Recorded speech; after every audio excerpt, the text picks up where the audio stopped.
Ang sumo ay isang labanan sa loob ng bilog na ring sa pagitan ng mga wrestler na nagsusuot ng mawashi belt, isang tradisyon na nagsimula pa noong sinaunang Japan. Isa ito sa ilang sport na walang kategorya batay sa timbang ng mga kalaban, kaya madalas ay may kalamangan ang mas malalaki at mas mabibigat na sumo wrestler sa bawat laban. Sa kanila, ang may kakayahang maabot ang pinakamataas na ranggo bilang isang yokozuna ay binibigyan ng mga bansag na hango sa mga pambansang kayamanang espada na sumasagisag sa ganap na dangal at lakas. Ang bida ng kwentong ito ay si Oshio Hinamaru, isang sumo wrestler na mas maliit ang pangangatawan kumpara sa iba. Ngayong araw, sumakay si Hinamaru ng tren upang bisitahin ang bagong paaralang papasukan niya. Habang siksikan sa loob ng abalang tren, napansin niyang may babaeng estudyante na minumolestya ng isang manyakis. Walang pag-aalinlangan, agad kumilos si Hinamaru bilang isang bayani sa pamamagitan ng paghawak sa kamay ng lalaki at paghatak dito palabas ng tren.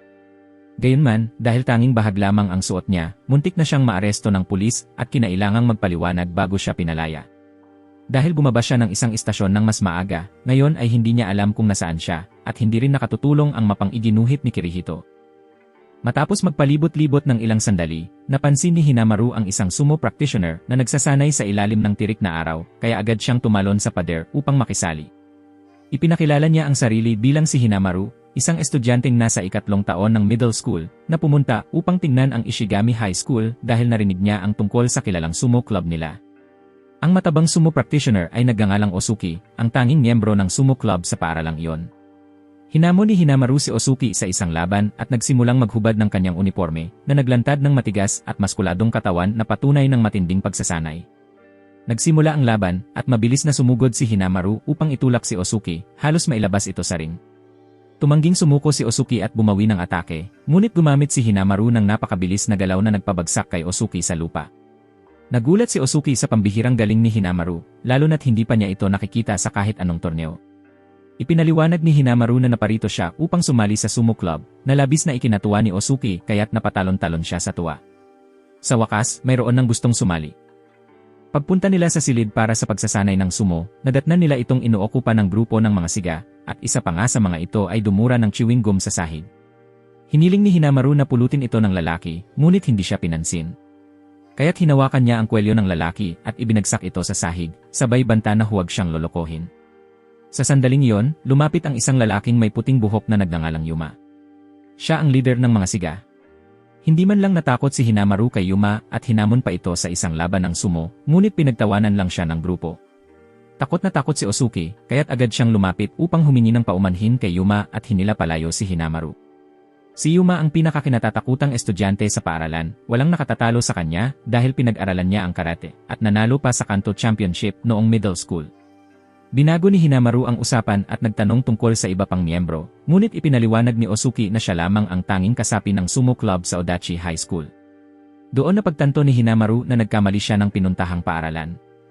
Nagpaalam siya kay Osuki at umalis upang hanapin ang Ishigami School, ngunit sa kung anong dahilan ay muli siyang napunta sa Odachi. Habang muli siyang aalis, nakita niyang nakatayo si Osuki sa gitna ng schoolyard, tila nagulat at tulala.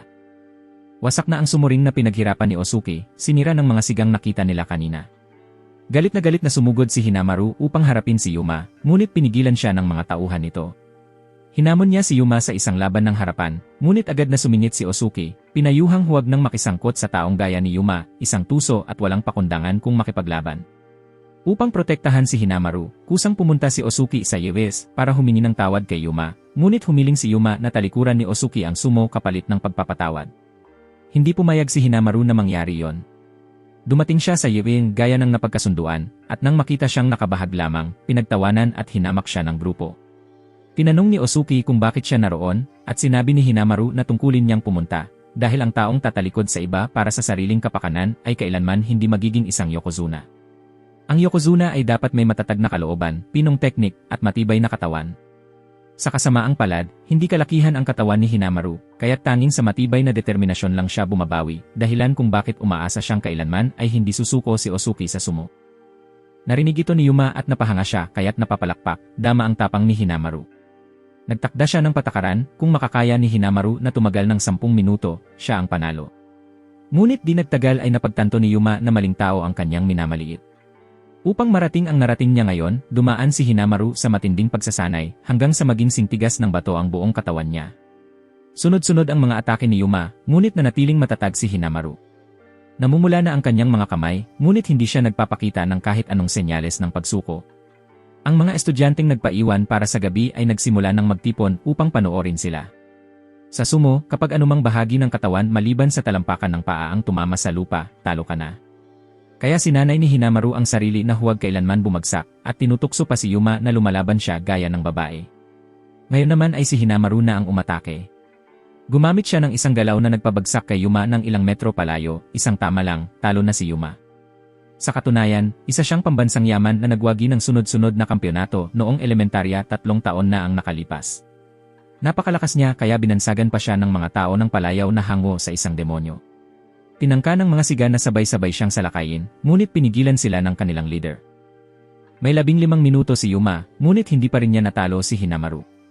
Samantalang isang galaw lang ang kinailangan ni Hinamaru, kaya't inamin ni Yuma ang pagkatalo at ibinalik ang silid pagsasanay sa sumo club. Sinabi ni Hinamaru sa kanya na maaari siyang bumalik at hamunin siya kahit kailan. Nais ni Hinamaru na maging pinakamalakas na estudyanteng sumo wrestler upang patunayan sa lahat na hindi mahalaga ang laki ng katawan. Balang araw, gagawin niyang lumuhod sa harap niya ang mga profesional na sumo wrestler. Kinabukasan, may event sa Odachi School para sa pagre-recruit ng mga miyembro ng mga club. Todo kayod si Osuki sa paghikayat ng mga sasali, ngunit walang gustong sumali sa sumo club. Pagbalik niya sa silid pagsasanay, nadatnan niyang naghihintay si Hinamaru, na masayang inanunsyo kay Osuki na opisyal na siyang sasali sa club.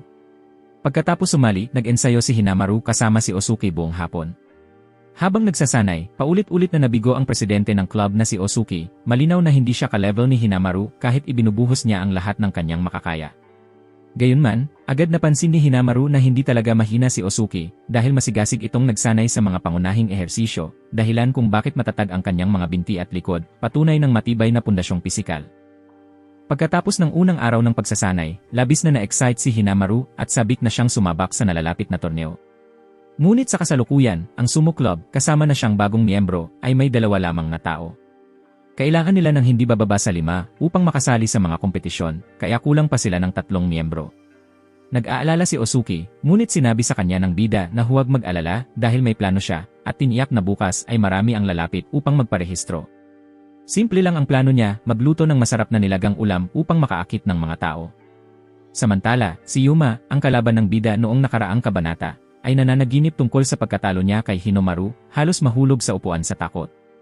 Napansin ito ng kanyang mga tauhan at tinukso siya, ngunit agad silang natahimik nang bigyan niya ng matalim na tingin.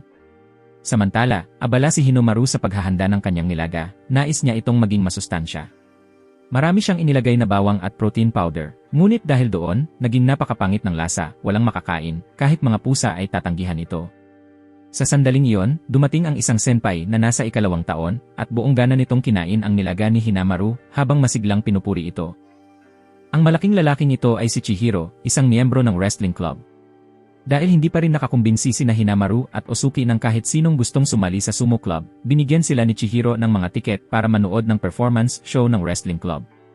Kaya iniwan muna nila ang kanilang booth at pumunta upang manood. Masigla at puno ng sigla ang palabas ng wrestling club. Ipinakita ni Chihiro ang kanyang kamanghamanghang lakas. Siya ang pambansang kampiyon noong nakaraang taon. Pagkatapos manalo, tinuruan pa niya ang kalaban kung saan ito nagkamali, tunay na isang masigasig na senpai. Nang makita ito, lalo pang ginanahan si Hinamaru. Kaya hinubad niya ang kanyang uniforme at humarap upang hamunin si Chihiro sa isang laban sa pagitan ng wrestling club at ng sumo club. Ipinaalala ni Osuki kay Hinamaru na bagamat ang pagkatalo ng wrestling champion ay magdadala ng kasikatan sa sumo club, binalaan din niya na lubos na magkaiba ang mga patakaran ng dalawang esport, at hindi nararapat na ipagsabayan ang mga ito sa kompetisyon. Sa wrestling, kapag naipit o napining ang kalaban, maaaring tumanggap ito ng delikadong galaw na wala ng depensa laban dito. Sa sumo naman, ang sinumang lalabas sa ring o tatama sa lupa ang kamay ay talo na.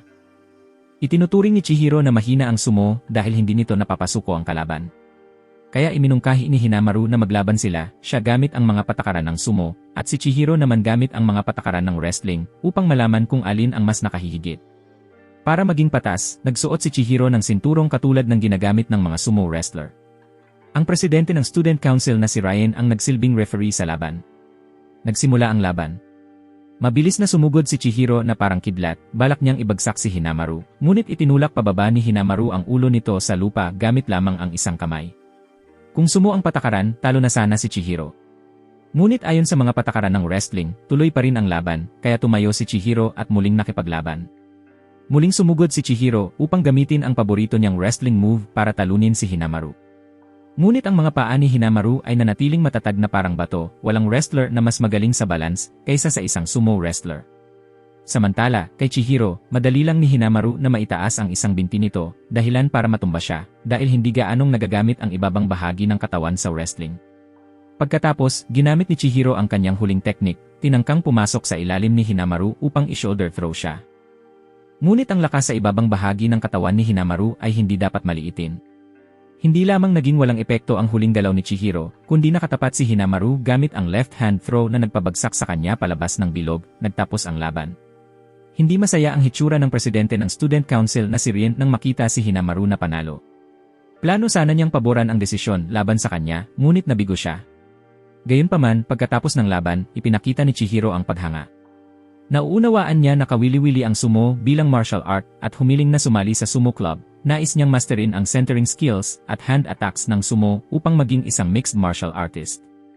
Nang makita ito, itinutok ni Rihanna ang daliri niya sa mukha ni Hinamaru. Ipinahayag na hindi niya siya patatawarin na nag-iwan ng pagkalito sa mga tao sa paligid. Iniisip na baka niloko siya nito. Habang palabas na ang grupo ni Hinamaru, isang first-year student na na-impress sa naunang laban ang tumakbo papalapit, humihiling na sumali sa sumo club. Ang pangalan niya ay Kei. Tungkol naman kay Rihanna, ang dahilan kung bakit niya kinapupuotan si Hinamaru ay dahil siya ang kapatid ni Yuma at nais niyang makapaghiganti sa ngalan ng kanyang kapatid. Kinabukasan, pagdating nina Hinamaru at Osuki sa silid pagsasanay, natagpuan nila itong lubos na nilinis ni Yuma na nais ding sumali sa sumo club. Nang makita ang takot ni Osuki, kusang yumuko si Yuma at humingi ng tawad sa kanyang ginawa, umaasang papayagan silang matutunan niya ang sumo. Nasaksihan ni Chihiro at ng bagong first-year student na humiling na sumali kahapon ang eksenang ito at tinukso si Yuma, dahilan upang mamula siya sa kahihiyan. Sa sandaling iyon, lumapit ang isang lalaking may itim na buhok at salamin. Ang pangalan niya ay Kirihito, matagal ng kaibigan ni Hinamaru. Si Kirihito ay estudyante sa Odachi na dumating upang bisitahin ang kanyang kaibigan matapos marinig na narito siya. Nag-aral din si Kirihito ng sumo at nais sumali sa sumo club, hindi bilang miyembro, kundi bilang coach. Nagbabala na kung ganito lang sila magsasanay ay matatalo sila sa unang round, kaya tatanggapin niya ang papel na gabayan sila patungo sa national tournament. Isang linggo ang lumipas, dinala na ni Kirihito ang lahat sa isa sa mga nangungunang sumo school, ang Aiga High School, para sa pagsasanay. Sa pagkakataong ito, sumama rin ang presidente ng Student Council na si Rihanna. Pagpasok pa lang nila sa silid pagsasanay ng Aiga, namangha ang lahat. Sa loob, makikita ang matatayog at maskuladong mga kabataan. Hindi makapaniwala ang sinuman na ang ganitong kalaki at katatagan ng mga tao ay estudyante lamang sa high school. Naniniwala si Kirihito na kung nais ng mahinang paaralan tulad ng Odachi na makipagsabayan sa national tournament, kailangan nilang harapin ang katotohanan tungkol sa kanilang kakayahan. At ang pinakamahusay na paraan upang magawa iyon ay magsanay kasama ang isang top-tier na koponan. Bago pumunta dito, masusing pinag-aralan ni Kirihito ang bawat miyembro ng club. Si Yuma ay may mahusay na pundasyon sa karate at nanalo sa Kanto Championship. Si Chihiro ay pambansang kampiyon sa wrestling, at si Osuki, bagamat kulang sa opisyal na karanasan sa laban, ay nakabuo ng matatag na lakas at tibay ng katawan sa pamamagitan ng masigasig na pagsasanay. Bihira namang naglalaro ng sports siya, nakatuon lamang sa pagtugtog ng plauta noong siya ay 6 na taong gulang. Nag-aalinlangan si Yuma sa kakayahan ni Kirihito at tumangging patnubayan ng mga baguhan. Ipinakilala ni Hinamaru na magkasama sila ni Kirihito sa parehong sumo dojo noong elementarya, ngunit hindi nakipaglaban si Kirihito noon. Gayunpaman, tiniyak niya sa kanila na mararating ng Odachi High ang nationals, at para sa layuning iyon, magsasanay sila kasama ang Aiga High upang makakuha ng karanasan. Kailangan ding sumali si Kei dahil ang isang koponan ay nangangailangan ng hindi bababa sa 5 na miyembro. Di nagtagal, dumating na rin si Rihanna. Nang makita ang kanyang kapatid, nagalit siya at nagsimulang pagsabihan sila dahil pinapasan nila si Yuma ng sobra. Ngunit ipinakita ng iba na pantay-pantay lang ang dala nilang mga bag na puno ng Chiba specialty peanuts. Dumating ang kapitan ng sumo club ng Aiga High, si Yamoda, upang tanggapin sila. Napakabait niyang tao at mukhang kilala si Hinamaru. Nang makita ni Rihanna si Yuma na nakasuot ng sumo belt, namula ang kanyang mukha, lumalabas na sobra siyang obsessed sa kanyang kapatid. Hindi pa narinig ng mga miyembro ng Aiga ang tungkol sa Odachi High at nagsimula na silang husgahan ang mga pangangatawan ng koponan ni Hinamaru. Sa unang laban, hinarap ni Yuma ang isang kalaban na napakamaskulado. Pagkumpas pa lang ng laban, bago pa man makagawa ng kahit ano si Yuma, tinamaan na siya ng sunod-sunod na sipa at madaling natalo. Hindi rin maganda ang pagkakataon ni Osuki. Madali siyang naitumba sa lupa ng kanyang kalaban. Si Ye, na nakikita ang kalaban na ilang ulit na mas malaki sa kanya, ay nanginginig sa takot at malinaw na hindi kayang makipagsabayan sa laban. Samantala, napansin ni Hinamaru ang isang batang may puting buhok sa kalabang koponan na maliit din ang pangangatawan tulad niya. Agad niya itong nakilala bilang si Sean, na nag-aral ng sumo kasama niya at lumapit upang batiin. Nang sumunod naman si Chihiro, bilang dating pambansang kampiyon sa wrestling, madaling nagamit ang kanyang kakayahan sa wrestling upang talunin ang kalaban. Samantala, pumunta si Sean sa Yeviro upang ipaalam kay Kyus na narito si Hinamaru at nais niya itong dumating sa silid pagsasanay. Ngunit tumanggi si Kyus at sinabi na uwi na lang siya. Sa puntong ito, dumating na si Hinamaru at nakilala si Kyus na lumalabas na isa pang pambansang yaman. Naalala ni Kyus na minsang hinarap niya si Hinamaru sa isang elementary school tournament kung saan aksidenteng nabasag ng kanyang mas mahusay na pangangatawan ang isang braso ni Hinamaru sa laban. Hindi pinayagan si Kyus na makipagkompetensya pagkatapos noon kahit na maraming bata ang nasasaktan sa sumo. Naniniwala ang ina ni Kyus na kailangan lamang niyang matutunang kontrolin ang kanyang lakas, ngunit hindi sumang-ayon ang kanyang ama. Pakiramdam niya kung ang pambihirang talento ng anak ay nangangahulugang ituturo sa kanya ang pagpipigil sa laban, mas mabuti pang huwag siyang payagang makipagkompetensya hanggang maging propesyonal. Patuloy na ginugulo ni Kyus ang alaala ng insidenteng iyon. Hinamon siya ni Hinamaru na sinabing mula pa noong elementarya, wala pa siyang nakitang katumbas sa kanyang kakayahan. Ngunit tumanggi pa rin si Kyus, sumusunod sa kagustuhan ng kanyang ama. Natatakot siyang mauulit ang kasaysayan at muling mabasag ang braso ni Hinamaru. Kaya't lumapit si Sean upang tanggapin ang hamon sa halip ni Kyus. Si Sean ay dating middle school lightweight champion, kaya't hindi dapat maliitin ang kanyang kakayahan. Nagtataka si Yuma dahil may weight classes din ang sumo, maraming amateur sumo competitions ang hinahati ayon sa timbang, ngunit ang inter-high at professional sumo competitions na nais pasukin ni Hinamaru ay hindi gumagamit nito. Bagamat kadalasan ay may disadvantage ang mas maliliit na tao, kahit walang weight classes, umabot pa rin si Sean sa national quarterfinals noong nakaraang taon na ikinagulat ng lahat. Si Sean rin ay nahirapan dahil sa kanyang maliit na pangangatawan noong middle school, ngunit hindi tulad ni Hinamaru, nakamit niya ang tagumpay ng maaga dahil sa sariling paraan niya ng pagharap sa kahinaan. Para kay Hinamaru, nasanay makipaglaban sa malalaki at malalakas na wrestler, magiging napakalakas na kalaban si Sean. Nagsimula ang laban at agad na sumugod sina Hinamaru at Sean upang umatake sa isa't isa. Sadyang bumaba si Sean sa pag-atake laban kay Hinamaru, isang estratehiya na nakatulong sa kanya upang manalo sa lightweight divisions. Pagkatapos, sinimulan ni Hinamaru ang sunod-sunod na sipa, pinipilit si Sean na patuloy na umatras upang makaiwas. Matapos ang ilang palitan, sa wakas na hawakan ni Hinamaru ang sinturon ni Sean at iniangat siya. Agad na ginamit ni Sean ang pagkakataon at nagpataw ng outside leg lock, sinusubukang ibagsak si Hinamaru, ngunit tumutol ito. Mas hinigpit ni Hinamaru ang kanyang hawak at inilunsad ang Demon Wheel Technique, kasunod ng Demon Storm. Ngunit nanatiling matatag si Sean, nakita niyang walang epekto ang dalawang teknik.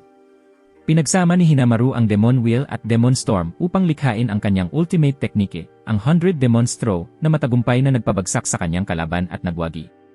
Matapos talunin si Sean, humarap si Hinamaru upang hamunin si Kyus. Nang makita ni Kyus na mas malakas na si Hinamaru kaysa noong bata pa siya, pumayag siyang pumasok sa ring. Nagsimula ang laban at nagbanggaan ang kanilang mga ulo. Ibinagsak pabalik si Hinamaru at sinundan ito ni Kyus ng isa pang hampas na nagtulak sa kanya ng ilang metro pabalik. Sumugod si Hinamaru upang umatake muli, ngunit nahuli ang kanyang braso sa parehong lock na nakabasag nito noon pang mga nakaraang taon. Naging labis na walang awa si Kyus, ang kanyang mga mata ay naglalabas ng puot na may intensyong gamitin ang arm breaking technique upang manalo. Nagpumigla si Hinamaru upang makalaya, muling sumugod upang umatake, ngunit natapatan siya ng arm thrust ni Kyus. Nagawa niyang hawakan ang sinturon ni Kyus at mahigpit silang nagkakahawak. Ang susunod na galaw ang magtatakda ng panalo, habang pareho ang apoy ng kanilang fighting spirit. Ipinakawala ni Hinamaru ang 100 Demon's Throw, samantalang sinagot ito ni Kyus ng kanyang Great Serpent Slash technique. Sa kasagsagan ng laban, biglang pumasok ang isang guro upang pigilan ang mga estudyante. Sa huling bahagi ng hapon, naglakad silang pauwi sa isang malungkot at mabigat na atmosfera. Tinutukoy ni Kirihito ang estilo ng pakikipaglaban ni Hinamaru bilang hangal, ngunit sa isang paraan ay bagay ito sa kanya, at sinabi niyang tuturuan si Hinamaru kung paano manalo gamit ang estilong iyon.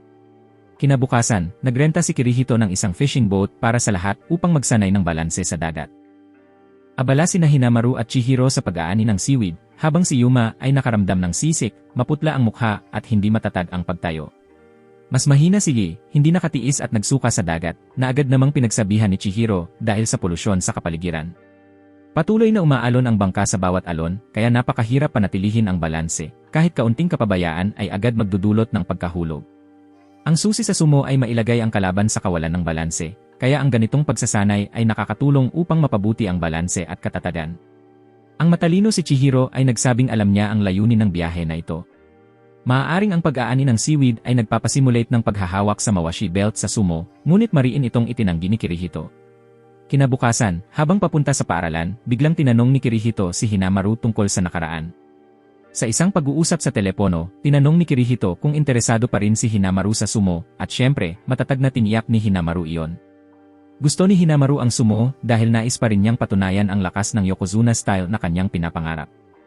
Sinabi ni Kirihito na simula noong middle school, hindi pa nananalo si Hinamaru, at bagamat kawili-wili ang kanyang Yokozuna style, may mas epektibong paraan.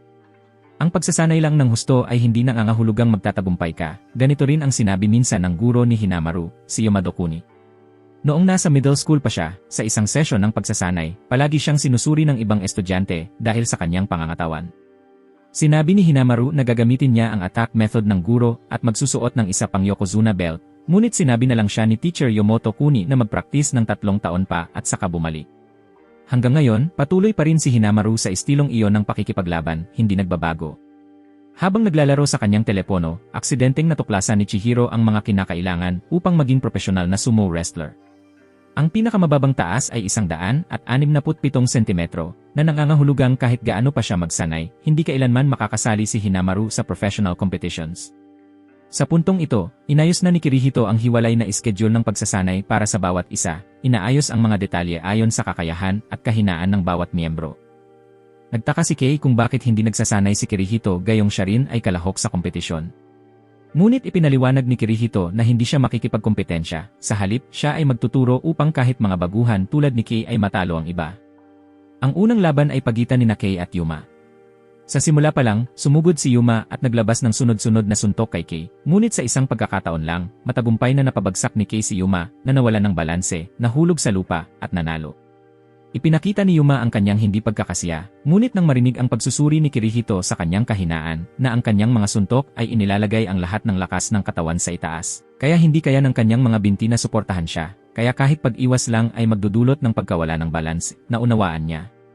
Sumunod naman si Chihiro. Bilang pambansang kampiyon sa wrestling, tiwala siya sa sarili. Ngunit sa pagsisimula pa lang ng laban, isinagawa ni Yu ang inner ankle sweep na nagpawala ng balance kay Chihiro at napilitang hawakan ng kamay ang lupa. Patuloy na ipinaliwanag ni Kirihito na ang kahinaan ni Chihiro ay nasa ibabang bahagi ng katawan, karaniwan sa mga wrestler. Ang tanging may pag-asa sa puntong ito ay si Osuki. Totoo, natibay niya ang unang atake ni Lee, ngunit pagkatapos turuan ni Kirihito, inadjust ni Lee ang kanyang teknik at matagumpay na naitumba si Osuki, na ikinamangha kahit ni Hinamaru. Ipinunto ni Kirihito na ang kahinaan ni Osuki ay habang napakalakas ng kanyang binti, mahina ang kanyang itaas na bahagi ng katawan, kaya agad siyang nade-disadvantage kapag lumapit ang kalaban. Ang tumpak na pagsusuri ni Kirihito ay ikinabilib ni Yuma. Ngunit pinuna ni Kirihito na walang sinumang nakikipagkompetensya sa national tournaments, dapat may ganitong halatang kahinaan gaya nila. Kaya narito siya upang sanayin ang lahat upang maging espesyal na sumo wrestlers na kayang tapusin ang kalaban gamit lamang ang isang galaw. Upang ipakita sa lahat na hindi lang siya puro salita, kundi may tunay na kakayahan rin, hinamon ni Kirihito si Hinamaru at pumunta upang magpalit ng damit. Makasaysayan ang laban. Nag-aapoy ang fighting spirit ni Hinamaru. Ipinahayag niya na hindi siya magpapadali kay Kirihito. Si Kirihito, na parang hinog na trigo na yumuko ang ulo, ay pinayuhan si Hinamaru na huwag maging mayabang. Nagsimula ang laban, at si Kirihito, na nasa spider stance, ay sumugod, pinipilit si Hinamaru na gumamit ng ibabang bahagi ng katawan at hinaharang ang direktang atake niya. Si Hinamaru, gamit ang Yokozuna style, ay patuloy na naglunsad ng malalakas na atake na nagtutulak kay Kirihito pabalik. Ngunit ipinakita ni Kirihito kay Hinamaru kung bakit siya ang guro. Sa isang simpleng grab sa braso at pagbabago ng posisyon, muntik na niyang mapilit si Hinamaru na sumugod palabas dahil sa inertia. Nagpatuloy ang kanilang pagtutunggali. Gumawa si Hinamaru ng teknik na pinagsama ang throw at body rotation, nilikha ang Ultimate 100 Demons throw technique upang ibagsak si Kirihito. Ngunit ginamit din ni Kirihito ang parehong 100 Demons throw technique na gaya ni Hinamaru, pinagsama pa ito sa leg sweep, isang 3-move combo na nagpatalo kay Hinamaru. Pagkatapos ng laban, sumuporta si Kirihito sa kanyang mga kamay, mabigat ang paghinga. Bagamat mas malakas ang 3-move combo kaysa sa 2-move combo, napakadelikado nito dahil sa sandaling maisagawa, walang balik kung hindi ito nagtagumpay, wala nang pagkakataong itama ang pagkakamali. Pagkatapos, sinabi ni Kirihito sa lahat na ipagpatuloy ang pagsasanay habang siya ay pupunta sa changing room. Napansin ni Lee na nakalimutan ni Kirihito ang kanyang salamin, kaya tumakbo siya pagkatapos nito at aksidenteng nakita siyang gumagamit ng oxygen tank para makahinga. Lumabas na ang dahilan kung bakit hindi makipagkompetensya si Kirihito ay dahil napakahina ng kanyang baga, kaya lamang siyang makipaglaban ng 20 segundo. Kung lalampas siya sa 20 segundo, pakiramdam niya ay parang siya ay nalunod. Ibig sabihin, hindi kayang tiisin ni Kirihito ang isang tournament kung saan maraming laban ang nagaganap sa loob ng isang araw. Ngunit dahil sa kanyang pagmamahal sa sumo, nagpasya siyang maging coach. Bukod dito, binabantayan ni Kirihito at alam niyang nagsasanay ng masigasig si Yui pagkatapos ng school training hours at tahimik niyang pinahalagahan ito. Sa labas, nagtataka si Yuma kung bakit patuloy pa rin nagsasanay si Hinamaru kahit hindi siya nakakatugon sa mga kinakailangan para sa professional competition. Ipinaliwanag ni Kirihito na bagamat hindi niya natutugunan ang pamantayan para sa professional tournaments, mayroon pa ring paraan upang makasali. Kung mananalo sila sa high school tournament, nakatumbas ng isang amateur tournament, aanyayahan silang lumahok sa Japan National Championship. Bukod dito, ang pinakapopular na wrestler ay hindi na kailangang pumasa sa physical test at makakalahok pa rin sa Makishita category. Gayunpaman, hindi madaling landas ito dahil maraming malalakas na tao na itinuturing na pambansang yaman sa buong Japan. Sa kabilang banda, humingi ng tawad si Kyuus sa kanyang ama dahil nakipagkompetensya bago maging profesional. Ngunit ang kanyang ama, sa halip na pagsabihan siya, ay tinanong si Kyuus kung ano ang naramdaman niya. Ang laban kay Hinamaru ang nagpapaalala kay Kyuus kung gaano niya kamahal ang sumo. Nais niyang talunin ang lahat at maging pinakamalakas na high school sumo wrestler at pagkatapos ay magdala ng karangalan sa kanyang pamilya. Nang marinig ito, umiti ang kanyang ama dahil ito ang kauna-unahang pagkakataon na ipinahayag ng kanyang anak ang kanyang hangarin. Sa Odachi High School, opisyal na kinilala ng mga miyembro si Kirihito bilang kanilang coach at inanunsyo rin niya na simula bukas, haharap sila sa napakatinding pagsasanay. Kinabukasan, dumating si Rihana sa silid pagsasanay ng sumo club gaya ng dati upang anyayahan ang kanyang kapatid na umuwi kasama siya pagkatapos ng klase. Ngunit sa pagbukas pa lang niya ng pinto, may nakita siyang isang tao na gumagalaw sa harap ng fish tank. Dalawa pang tao ang nakahiga sa sahig na patuloy na gumagawa ng sit-ups, habang si Yuma, ang kanyang kapatid, ay naglalaro ng maliit na ping-pong ball na nakatali sa isang tali. Ang buong silid ay parang kindergarten. Sa unang tingin, inisip ni Rihana na puro walang kwentang ginagawa ang lahat, ngunit sa katotohanan, bawat kilos ay bahagi ng plano sa pagsasanay na maingat na inihanda ni Kirihito. Ang ping-pong ball na pinagpraktisan ni Yuma ay hindi lamang para sa laro, kundi isang ehersisyo upang mapabuti ang kanyang balance at reflexes, lalo na ang pagsasanay ng mga kalamnan sa binti at likod upang hindi matulak palabas ng fighting platform. Ang kilos ni Chihiro sa harap ng fish tank ay mukhang kakaiba, ngunit siya ay ginagaya ang galaw ng isda sa tubig. Ang mga flexible at maayos na galaw na ito ay kahawig ng mga kinakailangang galaw sa sumuring. Si Osuki at Kei na may tubig sa bibig ay nag-ensayo ng kontrol sa paghinga na tumutulong upang mapatatag ang paghinga at mas mahusay na makontrol ang katawan sa panahon ng kompetisyon. Hindi maintindihan ni Rihana kung bakit sila makikinig sa isang taong puro nakaupo lang at hindi kailanman nagsasagawa ng aktwal na pagsasanay. Si Yuma, bagamat sa simula ay hindi rin gusto si Kirihito, ay naunawaan na seryoso talaga si Kirihito matapos makita siyang yumuko sa harap ng lahat. Sinabi ng instinct ni Yuma na sa pagsunod kay Kirihito, tiyak na lalakas siya. Napaka-erratic ng galaw ni Hinamaru kaya natalo siya ni Osuki. Sa puntong ito, lubos nang nagtitiwala ang lahat sa kakayahan ni Kirihito bilang leader. Pagkatapos ng pagsasanay ng araw na iyon, nakakagulat na tinawag ni Kirihito ang lahat upang ipahayag ang isang bagong plano. Dahil papalapit na ang opisyal na kompetisyon, kailangan nila ng practice match upang subukan ang resulta ng kanilang pagsasanay sa Ishigami High School. Kilala ang Ishigami High School bilang isang napakalakas na kalaban.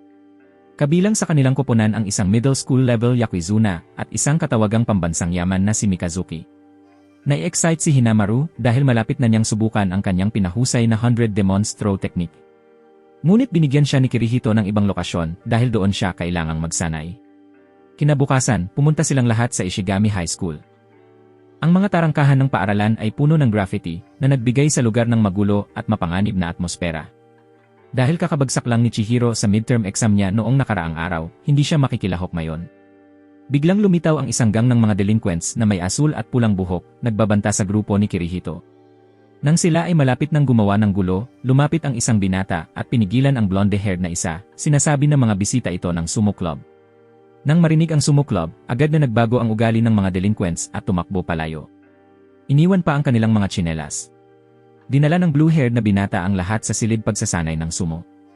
Doon, nakatagpo ng grupo ni Kirihito ang matataas at malalakas na kabataang lalaki na parang naglalakad na bloke ng kalamnan, nagtataas ng gulong na may bigat na 150 kilo. Mga first-year students pa lamang sila, ngunit mayroon ng napakalalaking kalamnan. Alam din ng mga tao roon ang reputasyon ni Hinamaru dahil natalo niya si Q, ngunit nang malaman nilang wala si Hinamaru ngayon, nagpakita sila ng paghamak at ayaw makipaglaban sa grupo ni Kirihito. Sa kanilang mga mata, ang grupo ni Kirihito ay mukhang masyadong maliit at mahina kumpara sa pamantayan ng mga higanteng wrestler doon. Bigla, isang malaking gulong ang gumulong patungo sa kanila. Lahat ay nangyari sa isang iglap. Instinctively, sumugod si Osuki at ginamit ang buong katawan upang harangin ang tama. Ang mga mata na dati nagpakita ng paghamak ay ngayoy puno ng pagkabighani at pumayag ang sumo club ng Ishigami High School na magsanay kasama nila. Sa Odachi High School, kakatapos lang mag-aral ni Chihiro at papunta na sana sa silid pagsasanay ng sumo nang madiskubre niya ang isang kakaibang lalaki na nakaupo roon.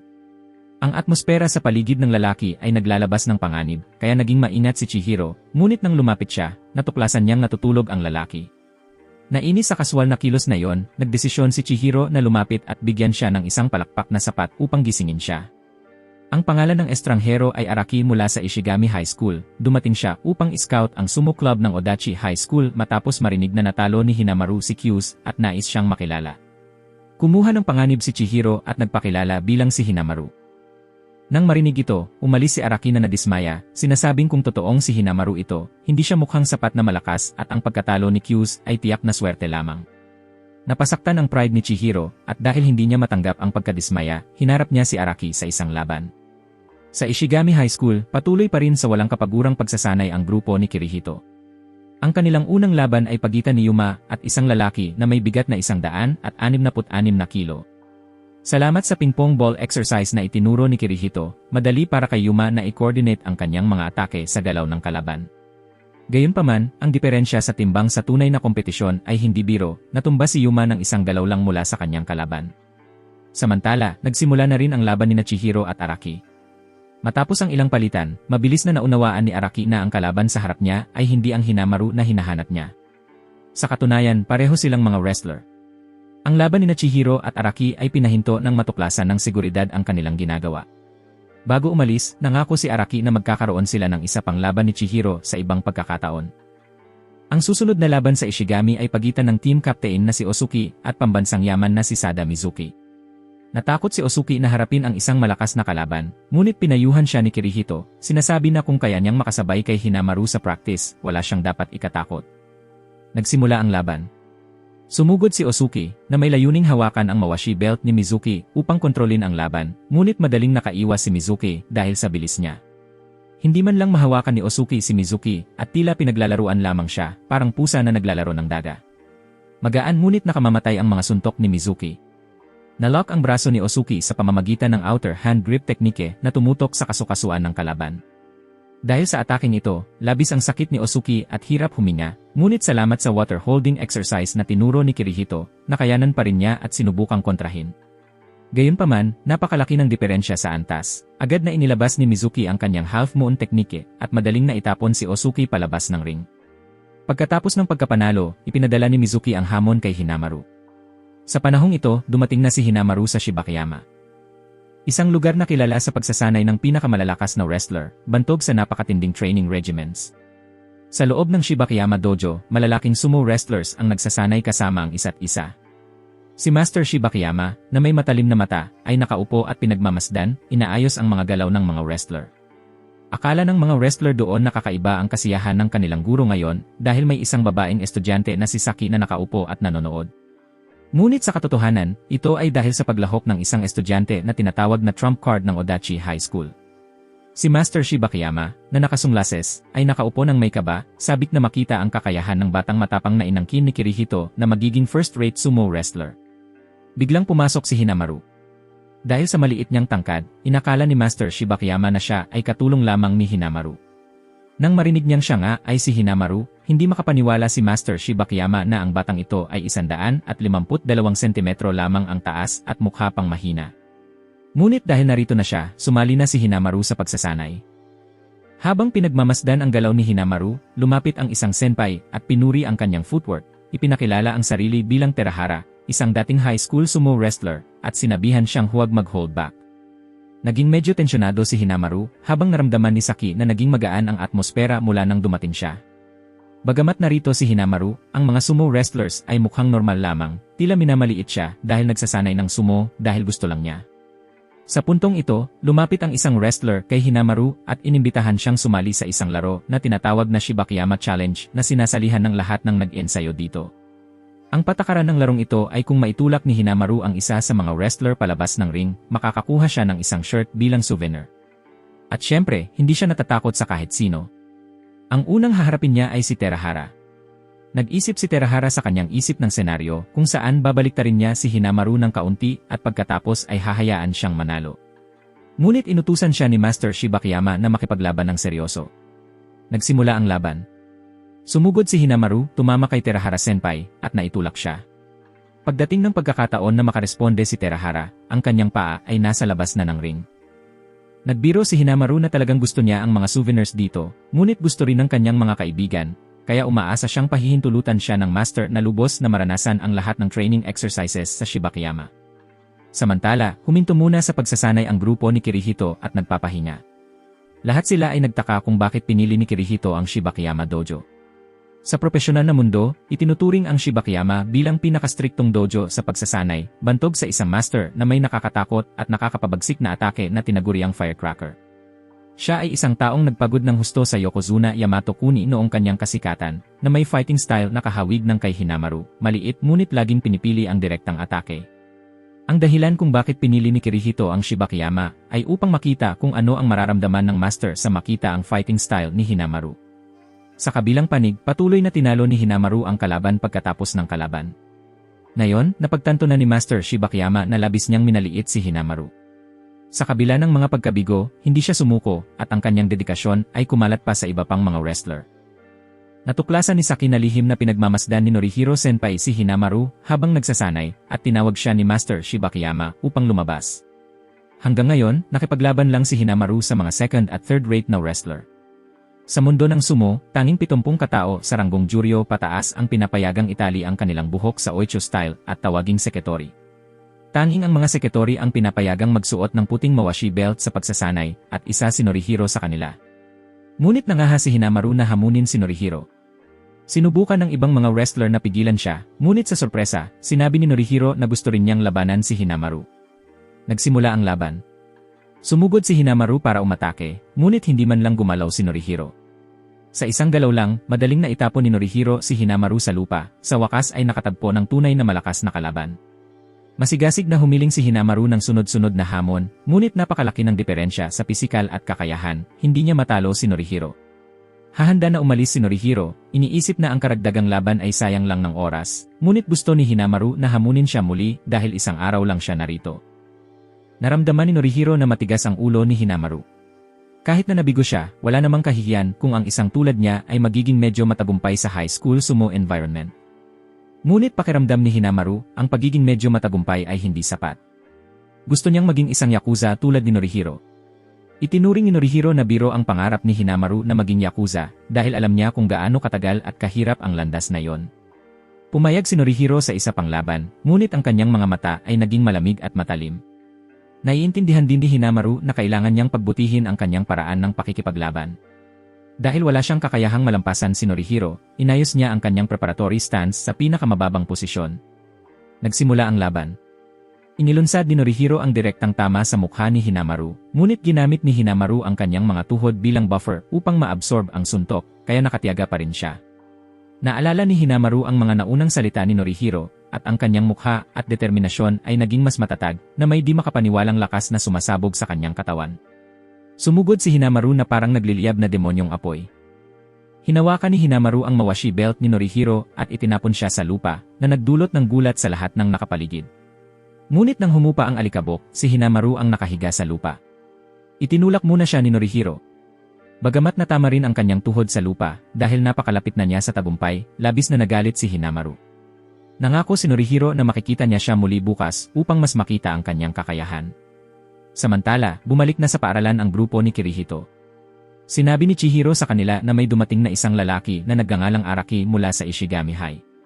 Tinawagan ni Hinamaru si Kirihito upang ipaalam na mananatili siya sa Shibakiyama Dojo ngayon upang mag-ensayo para bukas. Para sa hapunan, pinakain si Hinamaru ng isang palayok ng tunay na tiyangka na stew na nagpapalaway sa kanya. Umunat si Hinamaru sa tabi ni Saki, habang ang grupo ng mga sumo wrestlers ay nakatayo at naghihintay sa likuran nila. Alam din nila na si Hinamaru ay isang pambansang yaman na hinarap si Kyus, at nang marinig ang terminong pambansang yaman, lahat sila ay nagulat. Kamakailan, si Kyus ay naging mainit na paksa, pinag-uusapan ng mga tao kung gaano kabilis siya aakyat sa ranggo kung makikipagkompetensya sa profesional. Tinanong ni Norihiro si Hinamaru kung sino ang mas magaling sa pagitan niya at ni Kyus. Hindi sinagot ni Hinamaru kung sino ang mas magaling, ngunit sinabi na noong nakipaglaban siya kay Kyus, mas nagawa niya kaysa noong nakipaglaban kay Norihiro, na nagpatawa sa lahat ng nakapaligid. Sa mga sumunod na araw, namuhay si Hinamaru, nagsanay, at nag-enjoy kasama ang lahat sa Shibakiyama Dojo, mga sandaling nagpapasaya sa kanya na sana'y tumagal magpakailanman. Isang gabi, nakarinig si Saki ng ingay at nagising. Lumabas siya at nakita si Hinamaru na nagsasanay mag-isa. Nag-usat sila ng kaswal. Dumadalaw si Saki dito tuwing kanyang day off upang panoorin ang kanyang kapatid na nagsasanay. Itinatanong ni Saki ang parehong tanong na itinatanong ng kanyang kapatid na si Norihiro noon. Hindi niya hinayaan si Hinamaru na makaiwas, kaya tapat niyang inamin na syempre mas magaling si Norihiro. Ngunit kung makikipaglaban sina Kyus at Norihiro, hindi tiyak kung sino ang mananalo. Sa puntong ito, lumabas si Master Shibakiyama, na natutulog noon, at sinabi na magkakaroon siya ng laban kay Hinamaru. Hindi lahat ay nakakita na tinanggal niya ang kanyang damit, kaya dapat pahalagahan ito ni Hinamaru. Hindi maintindihan ni Hinamaru kung bakit pinagsisikapan ng Master ang isang wrestler na hindi naman nakakatugon sa mga requirement para sa profesional na kompetisyon. Noong nakaraan, binatikos din ang Master dahil sa kanyang maliit na katawan at tila walang pag-asa. Ngunit nagsikap pa rin siya na maging Yokozuna. Bagamat naabot niya lamang ang ranggong Sekuwake, naipasa niya ang pangarap na yon kay Norihiro. Ngunit mayroon pa siyang isa pang pangarap, makakita ng isang maliit na tao na maging Yokozuna. Kaya gusto niyang matupad ito ni Hinamaru. Sa madaling salita, talagang gusto ng Master si Hinamaru. Nagising ang iba pang mga sumo wrestler dahil sa usapan sa labas. Dahil gising na sila, nagsimula silang lahat ng pagsasanay. Hindi naglaon, natapos na ang mga araw ng pahinga. Kailangang umalis nina Hinamaru at Saki. Nangako siya na kung mananalo ang kanilang paaralan sa maraming laban, magkikita sila sa pambansang torneo. Determinado si Hinamaru na maging high school Yokozuna. Binigyan siya ng swerte ni Saki, ngunit sinabi na magiging mahirap dahil makikilahok din ang kanyang kapatid. Naintriga si Hinamaru tungkol sa paaralan kung saan si Saki ang sumo club manager. Nang marinig niya ang pangalang Tatori Hakiro, agad siyang nakaramdam ng kilabot sa buong katawan. Lumabas na si Saki ang nakababatang kapatid ni Tanuji Shido, ang pambansang sumo champion. Nakita ni Hinamaru si Osuki sa sulok ng paaralan kung saan sila unang nagkita. Hindi tulad ng kanilang unang pagkikita, wala na ngayon ang mga bakas na may kinalaman sa sumo. Naalala ni Hinamaru kung paano dati ay isa lamang ang miyembro ng sumo club. Ngunit ngayon, 6 na sila at naglalayong maging pinakamalakas na mga wrestler sa Japan. Dahil ito na ang kanilang huling taon, wala nang pagkakataon si Osuki upang itama ang mga pagkakamali. Ngunit pagkatapos ng nakaraang pagsasanay, naunawaan niya na ayaw niyang matapos ang kanilang paglalakbay dito at nais pa rin niyang ipagpatuloy ang pagsasanay ng sumo kasama ang lahat. Hinimok ni Hinamaru si Osuki, sinasabing kung hindi dahil sa kanya na pinanatili ang club sa kabila ng pagtawanan, hindi sila mararating kung nasaan sila ngayon, kaya hindi nila hahayaan na ito ang huling laban nila. Malalampasan nila ang regional qualifiers at makakaabante sa pambansang round. Kinabukasan, ang mga sumo club mula sa iba't ibang paaralan ay ganap ng nagtipon para sa torneo. Isang wrestler na nagngangalang Tsuyoshi ang kumatawan sa mga sumo wrestler doon at tumayo upang ipahayag ang marangal na panunumpa ng mga sumo wrestler. Isang senior na nakatayo sa mga stands ang malakas na sumigaw upang suportahan si Hinamaru, ngunit natamaan siya sa ulo ng Master dahil palihim silang pumunta dito, kahit na mas flamboyant ang hitsura ng Master. Ang unang laban ni Hinamaru ay laban sa isang heavyweight na kalaban na nagngangalang ito mula sa Kashawa School. Nagsimulang bulungan ang mga manonood dahil hindi pa nila naririnig ang tungkol sa Odachi High School. Tinitingnan ang pagkakaiba ng katawan, agad nilang nahuhulaan kung sino ang mananalo kahit hindi pa nanonood. Nagsimula ang laban. Hindi natakot si Hinamaru at diretsong sumugod upang harapin ang kalaban. Gamit ang kanyang teknik, ginamit niya ang Demon Wheel move upang madaling talunin ang mas mabigat na kalaban. Lahat ng nakasaksi sa pagbagsak na yon ay nakilala siya bilang dating kalaban ni Q's, ang pambansang kayamanan na si Emaru Kunichuna Sada. Nakita ni Sada ang eksenang ito at nagpakita ng interes bago umalis upang sagutin ang isang interview sa magazine. Sunod naman ang laban ni Chihiro, hindi nagtagal ay natalo ang kanyang kalaban gamit ang outer thigh throw, isang kasanayan sa wrestling. Pagkatapos ay oras na ni Yuma, inilabas niya ang isang serye ng mabilis na pagtulak na direktang nagtulak sa kanyang kalaban palabas ng ring. Ngayon, ang mga nakapaligid na manonood ay lumingon upang suportahan ang Odachi High School na nanalo ng 3 sunod-sunod na laban at nakaabante sa ikalawang round. Ngunit pagdating sa turno ni Lee, masyado siyang mahina upang gumawa ng anuman kaya siya lamang ang nabigo. Samantala, ginamit ni Osuki Senpai ang isang galaw upang itulak ang kanyang kalaban palabas ng ring gamit ang tanging mas na nag-iwan pa ng mga bakas ng paa. Mukhang napansin na sila ng Ishigami High School kaya kailangan nilang magtuon sa laban bago pumasok sa semifinals. Lumabas sina Kirihito at Hinamaru upang tingnan ang sitwasyon at nakatagpo si Sada. Nais ni Sada na makaabante si Hinamaru sa finals dahil magiging nakakabagot kung wala siyang kalaban. Nagpalitan sila ng mga salita at nagwakas si Hinamaru sa pagsasabing tatalunin niya si Sada. Pagkatapos ng susunod na panalo ni Hinamaru, direktang nakaabante ang Odachi High School sa finals, ngunit hindi masaya si E dahil naging pabigat siya sa koponan. Dahil napakalakas ng Ishigami High School sa season na ito, kinailangan ni Kirihito na magsagawa ng tactical meeting. Pinlano niyang ipalaban si E kay Sada, isasantabi ang laban na yon at ituon ang atensyon sa natitirang mga laban.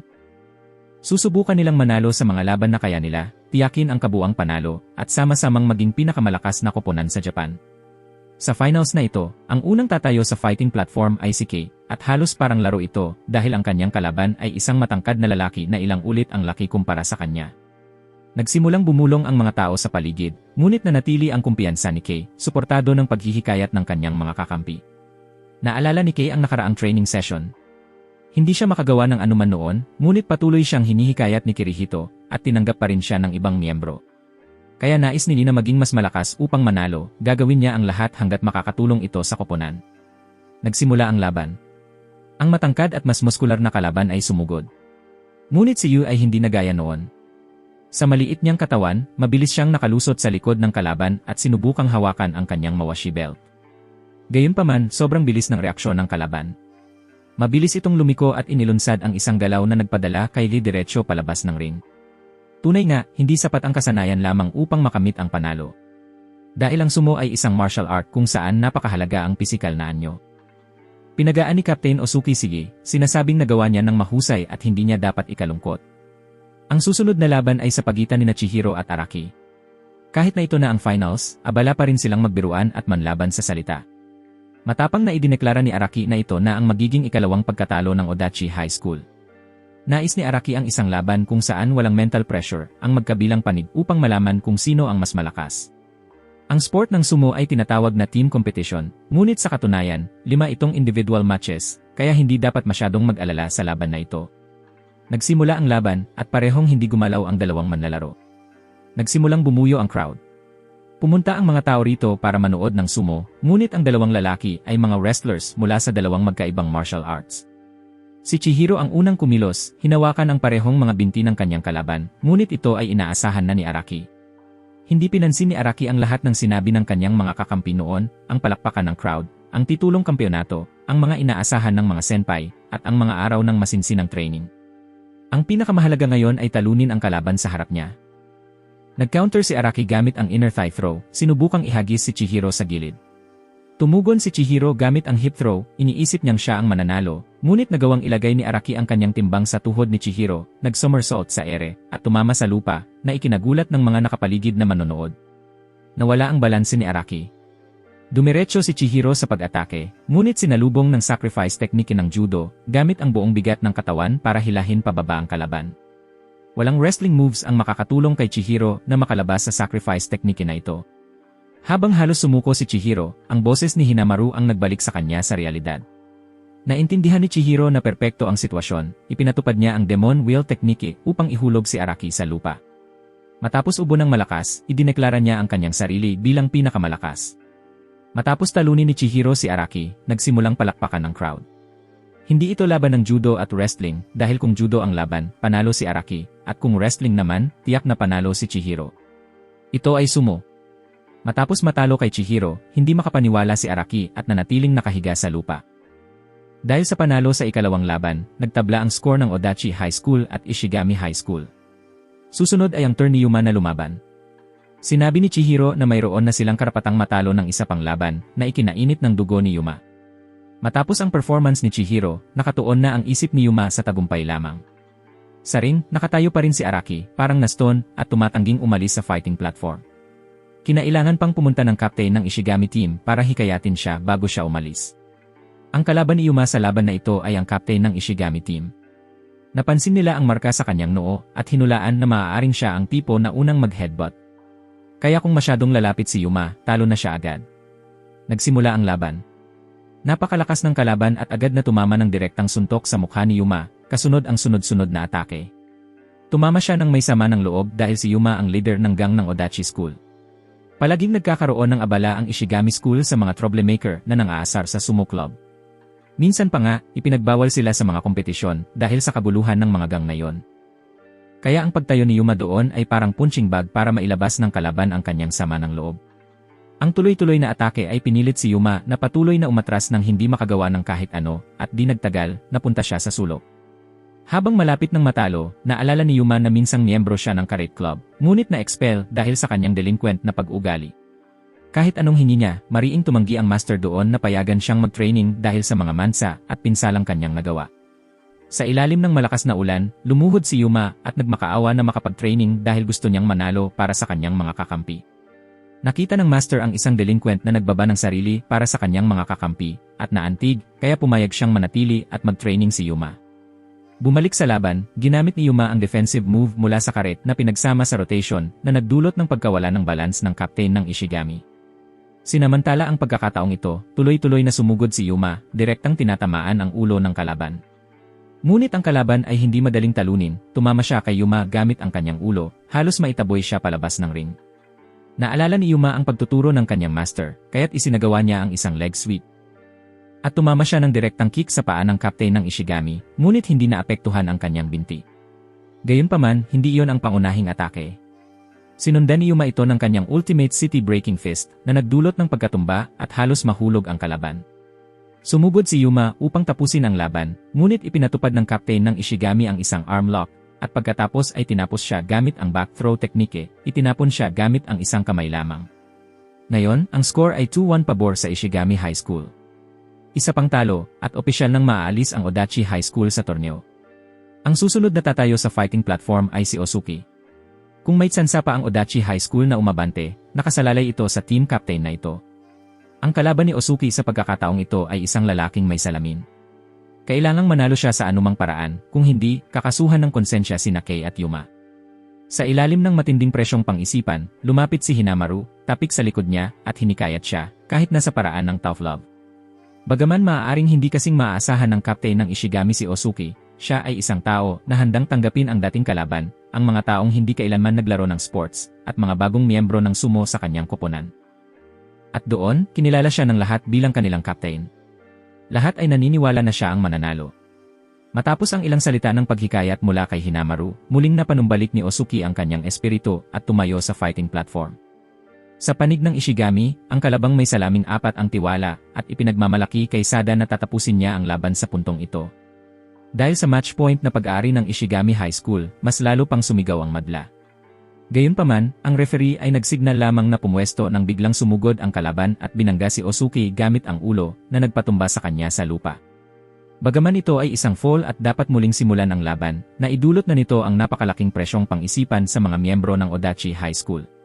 Sadyang ginawa ito ng kalaban upang i-distract si Osuki, naisip niyang talo na siya. Ang madla ay nagsimulang sumigaw at muraang batikusin ang kalaban dahil sa panlilinlang, ngunit hindi siya pinansin. Gayunpaman, mukhang na-underestimate ng kalaban si Captain Osuki. Matapos ang maruming laro na yon, hindi lamang siya natakot, kundi mas lalo pang naging nakatutok. Nagsimula na ang laban at tumama agad si Osuki sa mukha ng kalaban. Patuloy na nag-struggle ang dalawang wrestler. Nagawa ni Osuki na mahawakan ang mawashi belt ng kalaban, ngunit naitulak siya palayo. Lumabas na ang kalabang may salaming apat, si Sonata, dati kilala bilang isang notorious na school boss na minsang nag-isang tinulungan ang dosenang mga delinquents upang protektahan ang sumo club ng banta nilang sunugin ang practice room. Pinuksan niya ang mga ito nang hindi nagkukulang ng kahit isang suntok. Patuloy na naglaban ang dalawa, patuloy na naglunsad ng mapanganib na mga atake. Akala ng mga tao na nasasakop ni Sonata si Osuki, ngunit siya lamang ang nakakaalam kung gaano kalakas talaga si Osuki. Lumabas na minsang habang namimili, aksidenteng nakita ni Sonata si Osuki na nagpa-practice ng sumo sa schoolyard. Alam ni Sonata ang sitwasyon ni Osuki na dinidisturbo rin ng mga delinquents, kaya siya ay may paghamak dahil sa kaibahan nila, si Sonata ay nakipaglaban sa mga delinquents mismo. Ngunit araw-araw, si Osuki ay masigasig na nagpractice sa loob ng 2 taon na tunay na humanga kay Sonata sa kanyang pagpupursige. Dahil magkapantay ang lakas ni Osuki at Sonata, ang laban na ito ay magiging isang digmaan ng determinasyon at tibay ng katawan. Ang unang serye ng mga atake ay nag-iwan kay Sonata na hingal na hingal. Sinamantala ni Captain Osuki ang pagkakataong ito upang mabilis na itulak pabalik ang kalaban. Nagyakap ang dalawa at nagtulak palabas ng fighting platform, at ayon sa desisyon ng referee, si Osuki ang nanalo. Halos sumabog ang buong stadium sa kasiyahan. Dumiretso ang mga kakampi ni Osuki at niyakap siya na nagpaiyak sa kanya, ngunit maaga pa para umiyak, hindi pa tapos ang laban. Dahil sa kamakailang panalo ni Osuki, muli ng tabla ang score. Susunod ang laban sa pagitan nina Hinamaru at Sada, mga wrestler na kilala bilang national treasures, na magiging desisyon kung aling koponan ang aangat sa national tournament. Dahil ito ay laban ng 2 national treasures, naghanda na si Saki ng kamera at inutusan ang kanyang 2 kaibigan na mag-obserba ng mabuti. Dumating din si Sean upang panoorin ang laban ng kanyang kaibigan. Ang laban na ito ang magtatakda kung aling koponan ang aangat sa national tournament. Ngunit si Sada ay hindi nakaramdam ng presyon at may kumpiyansang idineklara na siya ang mananalo. Taglay ni Sada ang kakayahang mangibabaw sa lahat ng sports na kanyang sinalihan at patuloy na nanalo ng mga parangal. Minsan, habang nanonood ng sumo, sinabi ni Sada sa kanyang 2 kaibigang babae na hindi pa siya naglalaro ng sumo. Pinigilan siya ng 2 babae dahil sa tingin nila, hindi talaga astig ang magsuot ng mawashi belt. Ngunit nang masaksihan niya ang pulang buhok na binata sa fighting platform, ngumiti si Sada, kung may isang tao na astig magsuot ng mawashi belt, iyon ay siya. Kaya naging sumo wrestler si Sada upang makalaban ng buong lakas ang isang katulad ng pulang buhok na binata. Ngunit nang magtagumpay siya sa sumo at iginagalang bilang isang middle school yokozuna, nawala ang kanyang kalaban. Ang belt ni Sada ay puting-puti pa rin dahil walang sinuman sa paligsahan na ito ang nakakaabot dito. Magagawa kaya ni Hinamaru na talunin ang ganitong kalabang? Hindi pa man nagsimula ang laban, ramdam na ni Kirihito ang makapangyarihang aura na nagmumula sa 2 national treasures. Sa signal ng referee, agad silang nagbanggaan. Si Hinamaru, gamit ang kanyang direktang estilo ng pakikipaglaban, ay naglunsad ng tuloy-tuloy na atake laban kay Sada. Si Sada, gamit ang kanyang bilis, ay nagpapatupad ng mga arm lock, ngunit nagawa ni Hinamaru na makaiwas sa lahat ng iyon. Upang kontrahin ang mga arm lock na ito, pinalakas ni Hinamaru ang bilis ng kanyang mga suntok. Napagtanto ni Sada na ilan lamang sa mga atake ni Hinamaru ang tunay na malakas. Matapos niya itong matukoy, inilunsad niya ang isang atake upang guluhin ang posisyon ni Hinamaru sa opensiba. Ngunit habang mas marami siyang kinokontrol, mas pinabilis ni Hinamaru ang kanyang mga suntok, kaya imposible para sa kalaban na malaman kung alin ang tunay na malakas. Kahit na siya ang nagdodomina, umiti si Sada dahil matagal na niyang inaasam ang ganitong labanan. Iba si Hinamaru. Makakangiti lamang siya kapag natalo na niya ang kanyang kalaban. Tuwing susubukan ni Hinamaru na lumapit upang gamitin ang isang throws, itinutulak siya ni Sada palayo upang mapanatili ang ligtas na distansya. Hinawakan ni Sada ang mawashi belt ni Hinamaru at handa ng isagawa ang kanyang half-moon technique, ngunit sinamantala ni Hinamaru ang pagkakataong iyon para kontrahin gamit ang Demon Wheel technique. Nagpatuloy si Hinamaru gamit ang Demon Storm technique upang ihagis si Sada, ngunit matatag ang mga binti nito, kaya sinundan niya ito ng 100 Demon's Throw technique. Ngunit sa mismong sandali bago mahagis si Sada, tila nagising ang kalaban, direktang tinama ang kamay ni Hinamaru upang sirain ang 100 Demon's Throw technique. Pagkatapos, ginamit ni Sada ang kanyang quarter moon technique, hinawakan ang lalamunan ni Hinamaru, ngunit nagawa pa ring labanan ni Hinamaru.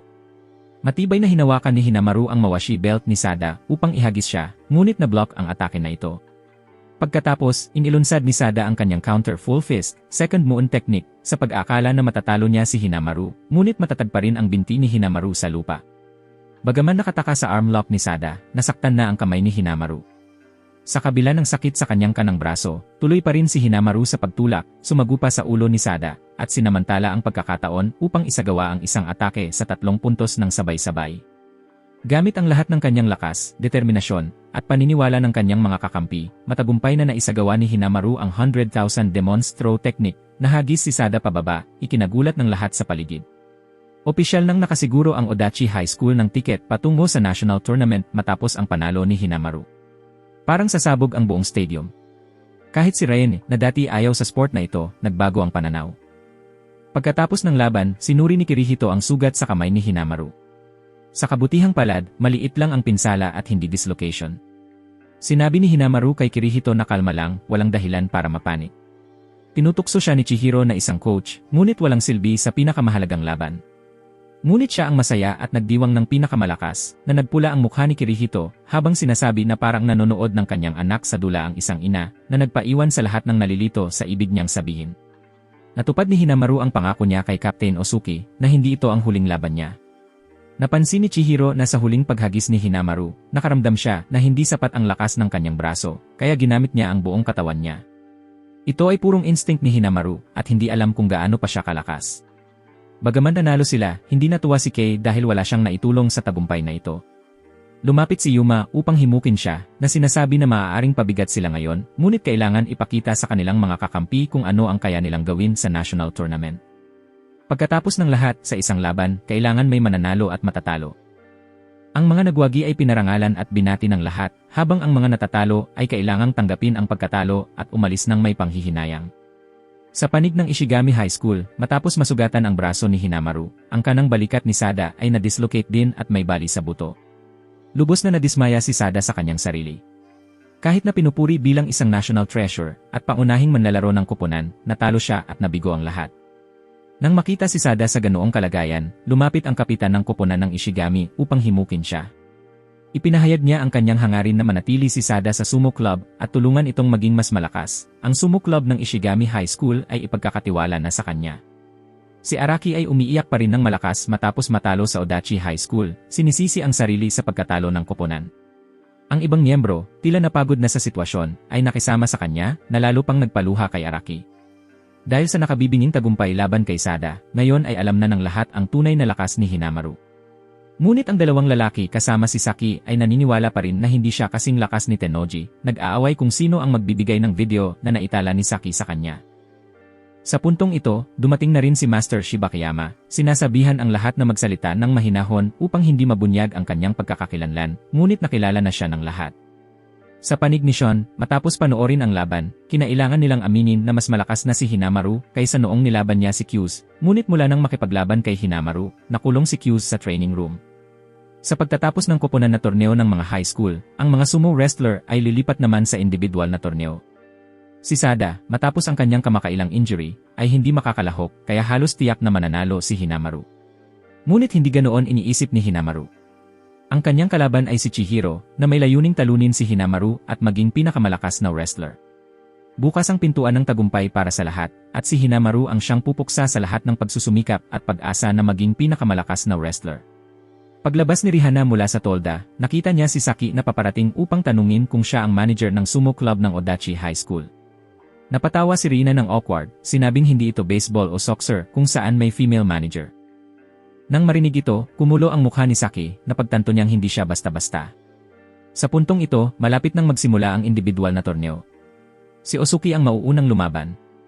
Ang tatlong pinakamataas na mananalo sa individual na torneo ang aabante sa pambansang paligsahan. Gusto ni Osuki na madaling manalo si Hinamaru, kaya hindi niya intensyong manalo upang maiwasang makaharap siya. Nawala sa isip si Osuki at nahuli sa pagsisimula. Ngunit sa kabutihang palad, hindi naman malakas ang kanyang kalaban, kaya nagawa pa rin niyang manalo ng madali. Si Master Shibakiyama, na nagmamasid mula sa labas, napansin na balak ni Osuki sumuko sa individual na torneo. Ngunit kung tatakbo siya at iwan ang kanyang mga kakampi, hindi niya karapat-dapat na umabante sa pambansang paligsahan. Ang susunod na lalapit sa fighting platform ay si Hinamaru. Bagaman masakit ang kanyang kanang braso, sa kakayahan ng isang national treasure, isang galaw lang ang kailangan niya upang talunin ang mga kalaban. Tungkol sa mga patakaran ng individual na kompetisyon, kahit sino dito ay maaaring magharap sa isa't isa, kaya ang pagiging kakampi ay hindi nangangahulugang hindi sila maaaring maglaban. Kapag nasa fighting platform na, lahat ay kalaban, at kailangan mong labanan ng buong lakas upang manalo. Sumunod na si Chihiro, at kahit isang beses lang niyang nakita si Sada na lumaban, nagawa niyang tumpak na gayahin ang quarter moon technique na ikinagulat mismo ng orihinal na gumagamit nito. Hindi lamang siya mabilis matuto ng mga galaw, kundi napakataas din ng kanyang kakayahan sa pakikipaglaban. Matapos talunin ang kanyang kalaban, nagpasalamat si Chihiro kay Hinamaru sa pagtuturo sa kanya ng sumo upang maging mas malakas. Sunod niyang layunin ay talunin si Hinamaru at isa pang hakbang patungo sa pagiging pinakamalakas na wrestler. Si Yuma naman ay mabilis ding nagtamo ng panalo gamit ang galaw mula sa karate. Pagkatapos makapasok sa mas malalim na round, hinarap ni Hinamaru si Chihiro. Pareho silang seryoso sa layuning talunin ang isa't isa upang maging pinakamalakas na wrestler. Nagsimula ang laban. Tumulak si Hinamaru pasulong. Ngunit mabilis na nakaiwas si Chihiro at ginamit ang inner thigh counter move na kanyang kinopya mula sa laban kay Araki. Ngunit hindi ito sapat upang abalahin si Hinamaru. Patuloy na ginamit ni Chihiro ang mga galaw na kinopya niya mula sa iba pang kalaban. Para kay Chihiro, ang torneo na ito ay parang isang handaan na punong-puno ng pinakamahuhusay na galaw. Dahil sa kanyang kakayahang kopyahin ang mga galaw at patuloy na baguhin ang estilo ng pakikipaglaban, ganap nang naiba si Chihiro mula sa taong nakasanayan nilang makatrabaho. Ngunit hindi pa rin ito sapat, hindi niya matatalo si Hinamaru gamit lamang ang mga yon. Ang mga kinopyang galaw ay tiyak na hindi kasing lakas ng orihinal. Patunay nito, sa kabila ng paglabas ng maraming galaw, halos hindi gumalaw ang ibabang katawan ni Hinamaru.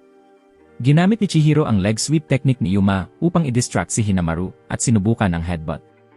Ngunit na-counter siya ni Hinamaru gamit ang isang headbutt na napakalakas na nagpasikip ng noo ni Chihiro. Lumabas na hindi lamang siya ang lumakas sa torneo. Hindi na biro si Hinamaru. Hinawakan niya ang mawashi belt ni Chihiro, pagkatapos ay isinagawa ang hand throw at inner thigh flip na naglikha ng Demon Storm flying hand technique. At itinapon si Chihiro sa lupa, tinatalo siya at nagtamo ng panalo. Matapos matalo sa bida, hindi na dismaya si Chihiro, bagkus nasasabik siya dahil napakahaba pa ng landas patungo sa pagiging pinakamalakas na wrestler. Pagkatapos mapanood ang huling laban, nakuha ni Oski ang goosebumps. Gusto rin niyang makipaglaban kay Hinamaru at manalo. Sunod na oras na pumasok sa kompetisyon ay kay Yui. Dahil maliit pa rin siya, wala pa rin siyang napanalo kahit isang laban. Sinabi ni Coach Kirihito na maaari siyang magtiwala sa kanya. Tiyak niyang matutulungan si Yui na manalo sa national round. Sa puntong ito, nagbago na ang pag-isip ni Captain Osuki, hindi na nag-aalinlangan kundi patuloy na tinalo ang mga kalaban dahil gusto niyang makipaglaban kay Hinamaru. Sa wakas, dumating ang laban, haharapin ni Hinamaru si Captain Osuki sa laban na ito. Bilang coach, gusto ni Kirihito na lahat ay makipaglaban ng buong lakas at ayaw niyang may matatalo. Ngunit itinatago ni Hinamaru sa lahat ang injury sa kanyang braso. Sa totoo lang, pinapahirapan siya ng sakit. Ayaw niyang sabihin sa lahat dahil natatakot siyang magaan ang laban nila sa kanya, ang pakikipaglaban ng buong lakas ang paraan upang ipakita ang respeto sa mga kakampi. Dahil kay Hinamaru, lumago ang pagmamahal ni Osuki sa sumo. Natulungan siya nitong maranasan ang saya ng pagiging kasama ang mga kakampi at ang saya ng panalo, ngunit iyon ay mga emosyon sa labas ng fighting platform.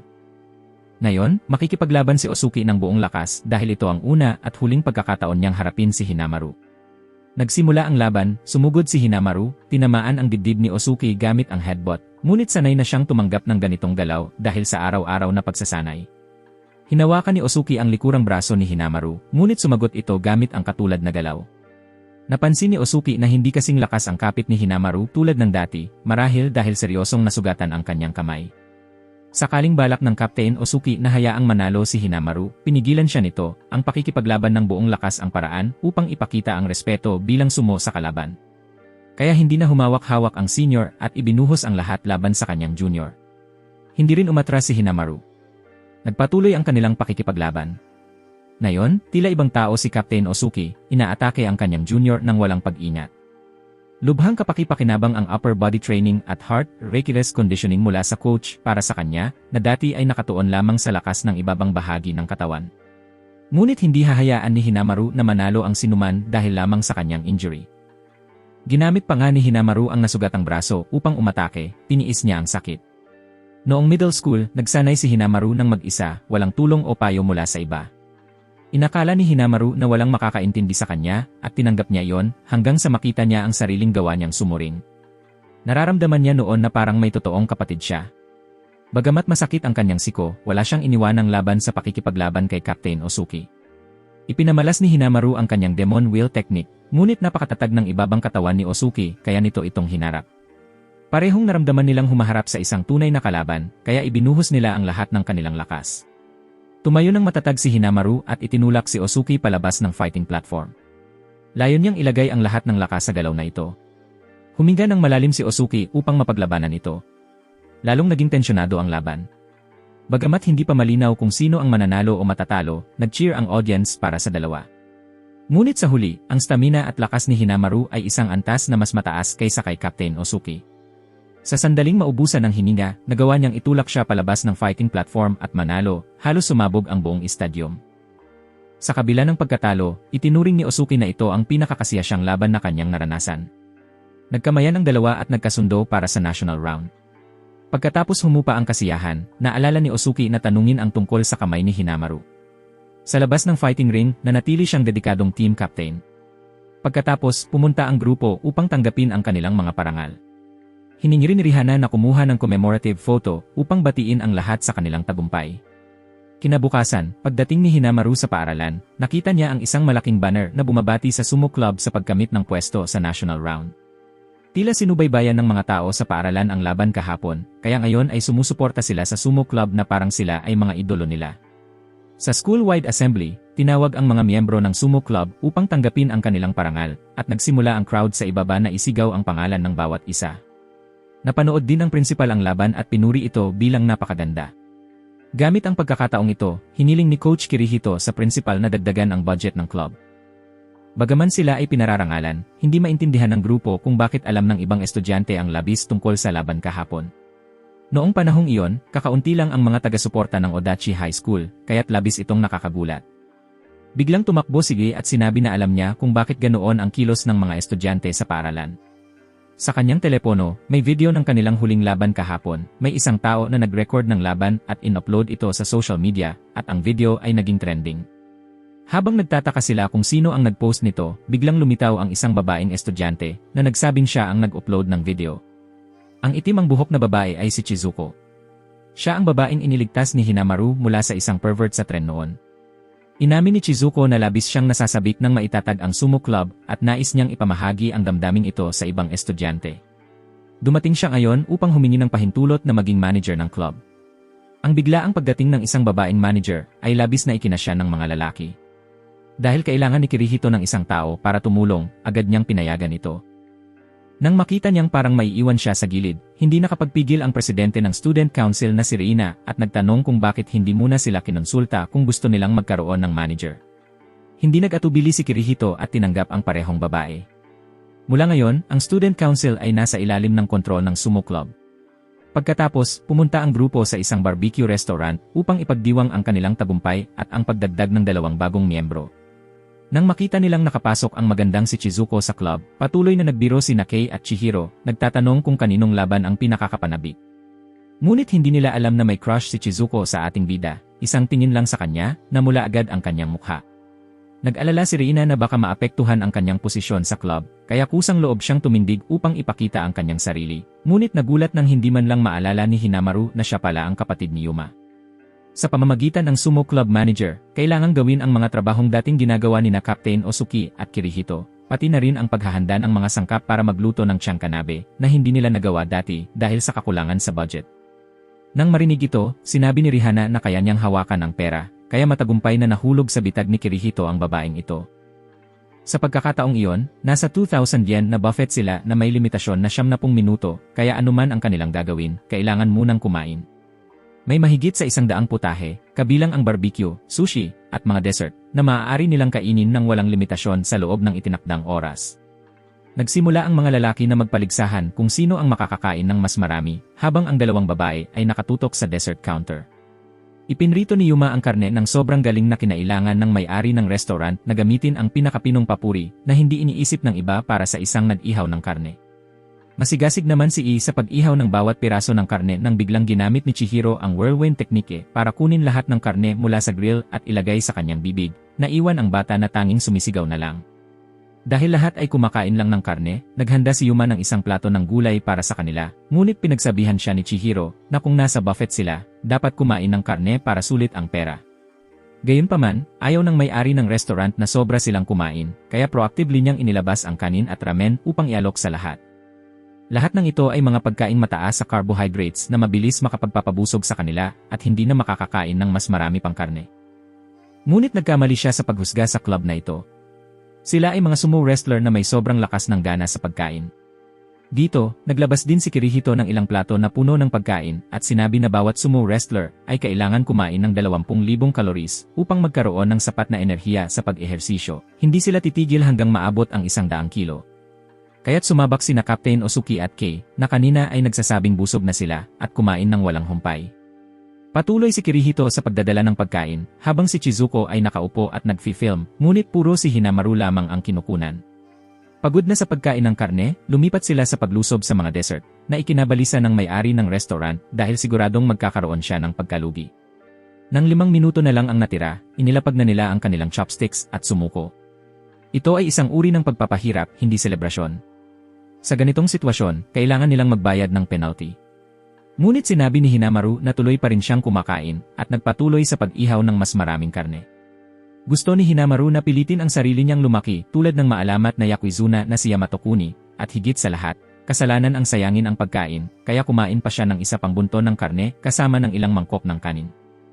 Patuloy na palakpakan ang lahat kay Hinamaru na ikinagulat ni Reina at nagtanong kung ano ang nangyayari. Luminga siya at nakita si Chizuko na namamangha at puri-puring tinatawag si Hinamaru na cool habang namumula ang mukha. Ang may-ari ng restaurant, kahit labis na nalugi, ay kinailangang ngumiti at agad na naglagay ng karatula sa labas na ipinagbabawal ang Odachi Sumo Club na kumain doon. Kinabukasan, binago ni Kirihito ang paraan ng pagsasanay, ginagawa itong mga pares na laban. Makikipaglaban si Yuma kay Captain Osuki, ngunit sa isang banda, palagi siyang naistorbo sa panahon ng pagsasanay. Nang tanungin, wala siyang sinabi. Lumabas na hindi pa rin niya mapatawad ang kanyang nakaraang kalokohan, iniisip niya na wala siyang karapatang mag-practice ng sumo. Ngunit sinabi ni Captain Osuki na hindi na niya yon iniintindi. Alam niya kung gaano talaga nagbago si Yuma at kung gaano niya kamahal ang sumo. Kahit dati silang nagkasalungatan, ngayon ay magkakakampi na sila, kaya wala nang dapat ikabahala. Ang nais ni Captain Osuki ngayon ay makita si Yuma na tunay na nag-enjoy sa sumo. Mukhang nagtagumpay si Kirihito sa layunin niyang ipares ang dalawa. Pinatawad na ni Osuki si Yuma, hindi lang niya ito namamalayan. Ang lakas ni Osuki ay ang kanyang kabutihan, ngunit hindi ito sinamantala ni Yuma. Kaya bago sumabak sa pambansang paligsahan, nais ni Hinamaru ipaalam kay Yuma na palaging malugod siyang tinatanggap dito. Si Yuma, na parang naalis ang bigat sa kanyang puso, ay maaari nang lumaban ng buong puso. Nang gabing iyon, nag-aaral sina Hinamaru at Kirihito ng estilo ng laban ng iba pang kalaban. Sa darating na pambansang paligsahan, kakaharapin ni Hinamaru ang high school Yakuizuna na si Tanuji Shido na nagdulot ng kilabot sa kanya. Ang tanging naiisip nila ngayon ay patuloy na sumabak sa pagsasanay, ngunit paano magsasanay ay isang palaisipan. Habang hindi alam ang gagawin, nakatanggap sila ng tawag mula kay Master Shibakiyama na iniimbitahan ang Odachi Club sa Nagoya ngayong weekend upang magsanay kasama niya bilang paghahanda sa darating na paligsahan. Kinabukasan, sumakay ang Odachi High School Sumo Club sa tren patungong Nagoya. Pagkapunta nila sa labas ng tren, natuwa si Chihiro na subukan ang lokal na pagkain. Ngunit narito sila para magsanay, hindi para maglibang. Dahil mas maaga silang dumating kaysa sa inaasahan, at may pulong si Master Shibakiyama, hindi nila siya makikita hanggang hapon. Kaya nagpa siya ang grupo na maglibot sa Nagoya Castle. Ang paparating na pagsasanay para sa pambansang paligsahan ay magiging napakainit, kaya ito na lang ang kanilang pagkakataon para magpahinga. Habang nag-enjoy ang lahat sa pagkuha ng litrato, may nagaganap na sumo performance sa malapit. Napaka-excited ni Hinamaru, patuloy na pumapangalaw ang kamay, gustong sumabak sa entablado at hamunin ang isang tao. Ngunit isang lalaki na may buhok na natatakpan ang mga mata na nakaupo sa harap ay interesado rin na nagdulot ng pagtatalo sa pagitan nila. Nang tumayo ang lalaki na natatakpan ang mga mata, nagulat ang lahat sa kanyang napakalaking pangangatawan. Dahil parehong mahilig sa sumo, nagpasya silang maglaban, ang mananalo ay magkakaroon ng pagkakataon na lumaban sa lalaking nagngangalang Keiji. Pagkagsimula ng laban, tinamaan si Hinamaru ng isang suntok mula sa lalaking may natatakpang mata na nagdulot sa kanya ng pagkahilo. Patuloy na naghatid ng napakalakas na suntok ang lalaki. Agad na nakilala ni Kirihito siya bilang National Treasure o Denta Michuyo, kilala rin bilang Hikiji Tenma. Kaagad niyang hiniling kay Hinamaru na itigil ang laban, ngunit bihira lamang makaharap ang ganitong lakas ng kalaban. Kaya kinailangan ni Hinamaru na labanan ng buong lakas upang subukin ang kanyang sariling kakayahan. Rumuspak si Hinamaru pasulong, inatake si Tenma gamit ang headbutt, at inilunsad ang kanyang 100,000 Demons Technique. Ngunit hindi man lang natitinag ang kalaban at tumitig lamang kay Hinamaru. Napansin din ni Hinamaru na may kakaiba sa kalaban na ito. Habang umiigting ang laban, ito ay naputol ng isa sa mga nakatatandang kasamahan ni Tenma. Lumabas na nakalusot si Tenma upang maglaro imbes na maglinis sa dojo. Humingi ng paumanhin sa abala si Tenma's team captain kay Hinamaru at pagkatapos ay umalis. Napansin din ni Coach Kirihito na nang ipatupad ni Hinamaru ang kanyang throw, hindi natakot si Tenma kundi inunat ang mga braso na parang tinatanggap ang throw. Kakaunti pa lamang ang nakalipas mula nang matapos ang high school tournament, ngunit natagpuan na nila ang paraan upang mapigil ang espesyal na teknik ni Hinamaru. Sa puntong ito, dinala na sila sa training room, ngunit tinawag ni Norihiro si Hinamaru para sa isang pribadong pag-uusap. Narinig ni Norihiro ang tungkol sa nakaraang laban. Hindi komportable si Hinamaru dahil napigil ang kanyang pinakamalakas na sandata. Ngunit sinabi ni Norihiro na ang tunay na pinakamalakas na sandata ni Hinamaru ay ang kanyang puso na hindi sumusuko. Inanyayahan ni Master Shibakiyama si Hinamaru sa pribadong training area ng mga profesional na manlalaro dahil naniniwala siya na may kakayahan si Hinamaru na malampasan ang anumang balakid na haharapin niya. Sa labas, inatasan ni Kirihito si Narihana at Shizuko na i-record ang training ni Hinamaru para sa masusing pag-aaral sa hinaharap. Lahat ng mga manlalaro roon ay nakasuot ng puting mawashi belt, ibig sabihin lahat sila ay sekatori. Sila ay napaka-arogante, at kahit na si Hinamaru ay isang national treasure sa kanilang paningin, wala siyang halaga sa mundo ng profesional na sumo. Ang ranggo ang lahat. Alam ni Master Shibakiyama na arogante ang mga manlalarong iyon, ngunit hindi maikakailan na napakalakas nila. Hanggang dito na lamang siya makakatulong kay Hinamaru. Kung may matututunan siya o wala ay nakasalalay sa determinasyon ni Hinamaru. Sa harap ng paghamak ng mga profesional, hiningi pa rin ni Hinamaru na kumpirmahin ang kanyang ranggo. Ang kanyang kalaban ngayon ay si Miyashiki, ika-8 ranggo sa Migashita class, mas mataas pa kaysa kay Norihiro, habang hindi pa natalo ni Hinamaru si Norihiro kahit minsan. Nagsimula ang laban. Rumesga si Hinamaru pasulong ngunit naitulak pabalik ng kanyang kalaban dahil sa sobrang lakas nito. Kamangha-mangha, nakayanan pa rin ni Hinamaru na humawak, saka hinawakan ang mawashi belt ni Miyashiki, at ginamit ang buong lakas niya upang isagawa ang kanyang 100,000 Demons Throw technique. Matagumpay na naitulak pababa ang mabigat na kalaban, na labis ikinagulat ng lahat, kabilang ang isang kakaibang matandang lalaki. Pagkatapos ng tagumpay na ito, nagkomento ang ibang manlalaro na napaka-interesante ng estilo ng pakikipaglaban ni Hinamaru at nais siyang harapin. Gayunpaman, sa mga sumusunod na laban, patuloy pa rin niyang ginamit ang parehong teknik, ngunit hindi na siya nanalo ng iba pang laban. Ang dahilan, lahat ng narito ay profesional na manlalaro. Naobserbahan nila ang estilo ng pakikipaglaban ni Hinamaru at natagpuan ang paraan para kontrahin ito. Hindi pwedeng gumana ng 2 beses ang isang galaw, nakita na ang kanyang espesyal na teknik, na labis na nagulat si Hinamaru at nagsimulang mawalan ng kumpiyansa sa sarili. Nag-alala si Rihana na sa ganitong sitwasyon, maaaring hindi na maabot ni Hinamaru ang pagiging high school yokozuna dahil ang kanyang espiritu, katawan, at kakayahan ay naabot na ang sukdulan. Narinig ito ng kakaibang matandang lalaki na nakatayo malapit at tumutol, sinabing ang kasanayan ay bagay na dapat pinapahusay sa buong buhay at hindi kailanman maaabot ang sukdulan. Lumapit ang matanda upang tingnan ang mukha ni Hinamaru, saka sinabi kay Norihiro na hihiramin niya ang batang ito at ang kayumangging buhok na babae sandali. Tumango ang mga sekatori doon nang makita siya, sino nga ba itong matanda? Pagkatapos, pinangunahan ng matanda si Hinamaru at Reina patungo sa isang mansyon. Nag-usisa ang lahat tungkol sa kanyang pagkakakilanlan, ngunit sinabi lang niya na buksan nila ang pinto mismo. Sa loob ay isang hindi nagamit na silid pagsanay sa sumo na puno ng alikabok. Lumabas na ang matandang ito ay dating yokozuna. Nais niyang pinuhin ang espesyal na teknik ni Hinamaru upang maging totoong sandata. Sa halip na sayangin ang oras sa pakikipagsanay sa mga manlalarong iyon, gusto ng dating yokozuna na pinuhin ang 100,000 Demons Throw technique ni Hinamaru upang maging tunay na sandata at tinanong siya kung nais niya yon.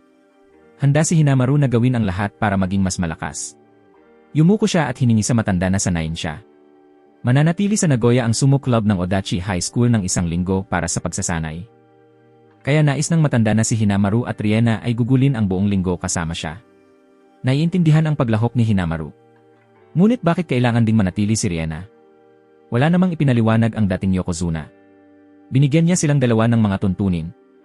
Kung nais nilang maging kanyang mga disipulo, kailangan nilang sundin ng eksakto ang anumang kanyang hilingin, nang hindi nagrereklamo o humihingi ng paliwanag. Nagtaka si Chizuko kung sino nga ba ang matanda. Mula sa reaksyon ng lahat, tila siya ay isang napaka-importanteng tao. Ayon kay Norihiro, ang profesional na pangalan ng dating yokozuna ay Shunkai. Ang kanyang galing sa kanyang rurok bilang manlalaro ng sumo ay hindi mapapantayan. Dagdag pa rito, isa siyang mahusay na coach na nakapagsanay ng 2 manlalaro upang maabot ang ranggong yokozuna. May alinggaw na sa ilang dahilan, iniwan niya ang samahan at wala nang kinalaman sa sumo. Samantala, nakabalik na si Tenma at nagsimulang sumali sa sesyon ng pagsasanay. Samantala, binigyan sila ni Xiang Kai ng 100 yen at pinagawa silang bumili ng mga sangkap upang magluto ng curry para sa 3 tao sa loob ng 30 minuto. Patuloy na nagreklamo si Rihanna na sobrang liit ng perang iyon at hindi sapat ang 30 minuto para magluto ng curry.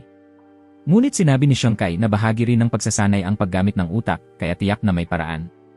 Ngunit hindi nila alam kung ano ang paraang iyon, kaya ang curry na niluto nila ay agad na tinanggihan ni Xiang Kai dahil sa pangit at matagal itong naluto. Hindi maintindihan ni Rihanna kung anong klaseng pagsasanay ito, lalo na't palagi silang pinapagawa ng matanda ng mga bagay na walang kinalaman sa sumo gaya ng pagpapalakad ng aso, pagdidilig ng halaman, at paggawa ng labada. Kalahating araw na nila itong ginugol sa gawaing bahay. Sa puntong ito, lumapit si Master Xiang Kai at sinabihan silang ihanda ang sumuring. Nais niyang makita ang sumo ni Hinamaru. Pagkatapos magpalit ng damit ni Hinamaru, inimbitahan ng matanda ang 2 sumo wrestler upang magsanay kasama niya. Nais niyang ipakita ni Hinamaru ang 3-move combo para makita ng wrestler. Sa unang pagkakataon na ipinatupad ni Hinamaru ang teknik, siya ay nanalo, ngunit pagkatapos ay pinagawa siya ng matanda na gamitin lamang ang teknik na iyon upang manalo laban sa Seketori. Hindi tulad ng unang pagkakataon, nawala na ang element of surprise dahil nakita na ito ng wrestler. Kaya si Hinamaru ay paulit-ulit na natalo ng Seketori. Matapos ang 15 minutong pagsasanay, sinala ni Xiang Kai na magpahinga sila. Nang gabing iyon, dinala ni Kirihito ang mga bagahe ni Hinamaru at Ryun. Tinanong niya ang tungkol sa pagsasanay ng dating Yokozuna, at nagsimulang magreklamo si Ryun at pinayuhan si Hinamaru na sumuko na. Ngunit kinuha ni Hinamaru ang kanyang bagahe at sinabi na kung susuko siya sa unang araw, tiyak na magsisisi siya. Habang papasok na sila sa bahay, aksidenteng narinig nila ang pag-uusap ng 2 wrestler na nagsasalita ng masama tungkol kay Xiang Kai. Sinasabi na pinapagawa lang niya si Hinamaru ng gawaing bahay habang siya ay nag-enjoy. Sabi nila na ang kwento tungkol sa pagsasanay ng 2 Yokozuna ay dahil marahil ay mga henyo naman sila. Maraming batang wrestler ang hindi nakayanan ang kanyang paghihigpit at umalis. Narinig ang pag-uusap na iyon ni Xiang Kai na nakatayo sa likuran nila. Labing-labis ang kanyang galit at sinipol niya ang tubig mula sa florera sa kanilang mga mukha. Sinaway niya ang mga iyon, sinasabi na hindi nila pwedeng tuksuhin si Hinamaru dahil hindi nila naintindihan kung gaano kalaki ang kanyang pinaghirapan. Ipinanganak siya na may napakaliit na katawan. Kinabukasan, muli binigyan ng matanda sina Hinamaru at Rihanna ng 100 yen at pinapagawa ng ulam gamit ang 8 uri ng gulay. Akala ni Rihanna imposible ito dahil hindi sapat ang 100 yen para makabili ng gulay. Ngunit inisip ni Hinamaru na dapat may palaisipan dito, nananatiling positibo sa antas na kaawa-awa. Kaya niluto nila ang isang stir-fry, ngunit muling tinanggihan ni Xiang Kai dahil mukhang simple lamang at 3 uri lang ng gulay ang nagamit. Pagkatapos noon, nagpatuloy si Hinamaru sa pagsasanay. Nagtaka si Rihanna kung bakit hindi sinabi ni Xiang Kai kay Hinamaru kung ano ang dapat niyang gawin para manalo. Ngunit sinabi ni Xiang Kai na kung sasabihin niya, hindi ito maabsorb ng bata ng maayos at iisipin niyang naiintindihan na niya. Mas mabuti na hayaan si Hinamaru na matuklasan ito sa kanyang sarili. Maaaring mukhang komplikado ang kanyang paraan, ngunit sa huli makakatulong ito kay Hinamaru na paghusayin ang kanyang ultimate na kasanayan. Sa kabilang banda, masigasig din na nagsasanay si Tenma. Nang marinig niyang may trinahan si Xiang Kai na bata, hindi niya mapigilan ang sarili at lumapit para tanungin kung ano ang kanilang ginagawa. Kinabukasan ng gabi, si Rihanna ay naliligo sa bathtub at nagrereklamo tungkol sa kursong pagsasanay na ito nang marinig siya ni Xiang Kai na nakatayo sa labas sa hardin. Ito ang kanyang bahay, maaari siyang pumunta saan man niya gusto. Pinuri ni Xiang Kai si Rihanna sa kanyang pagsusumikap. Ngunit sinabi niya na ginawa lamang niya yon dahil kung aalis siya, hindi makakapagsanay si Hinamaru. Naisip ng matanda na may kakaibang alindog ang estilo ng sumo ni Hinamaru na hindi makikita sa profesional na sumo. Ang makitang isang maliit na tao ay nagtataas at nagpapalagay ng malalaking kalaban ay nagpataas ng kanyang dugo at nais niyang tulungan siya. Iniisip ni Xiang Kai na maganda na narito si Rihanna kasama ni Hinamaru dahil ang bata ay walang alam habang siya ay matalino. Pagkapagtapos ni Rihanna maligo at lumabas, nakita niya si Hinamaru na tumatakbo mula sa labas, hawak ang maraming flyers na kanyang nakalap bilang paghahanda para sa susunod na araw. Nanganga si Rihanna sa kanyang kabobohan, sinasabi sa kanya na kung may hindi siya maintindihan, dapat na lang siyang tanungin dahil siya ang kanyang manager. Parang napag-isipan ni Hinamaru ito, hinawakan ang mga kamay ni Rihanna para magpasalamat na nagpaiinit ng kanyang mukha. Kinabukasan, si Tenma, na naiinggit kay Hinamaru, ay pumunta sa bahay ni Xiang Kai para hilingin na tanggapin siya bilang disipulo. Dumating si Hinamaru mula sa pamimili at nasaksihan ang eksenang ito. Upang patunayan kay Xiongkai kung sino ang mas karapat-dapat na maging disipulo, tinanggal ni Tenma ang kanyang kamiseta at hinamon si Hinamaru sa isang laban. Kahit na hindi pa perpekto ni Hinamaru ang kanyang 3-move combo, tinanggap niya ang hamon, sinasabing gagamitin niya ang kanyang 100,000 Demon's Throw technique para manalo sa laban na ito. Nagsimula ang laban. Dahil sa mas mahabang abot ni Tenma, siya ang nagkaroon ng kalamangan, ngunit pagkatapos ng ilang araw na pagsasanay kay Xiongkai, naging mas malakas na rin si Hinamaru at nakipagsabayan kay Tenma kahit maliit ang katawan. Tumulak si Hinamaru at tinamaan si Tenma ng headbutt, pagkatapos ay hinawakan ang kanyang mawashi belt upang isagawa ang kanyang throw. Bagaman sinubukan ni Tenma ng buong lakas na itulak ang ulo ni Hinamaru pababa sa lupa, sa huli ay natumba siya dahil sa leg sweep ni Hinamaru na sinundan ng 100,000 Demon's Throw technique, matagumpay na nahulog si Tenma.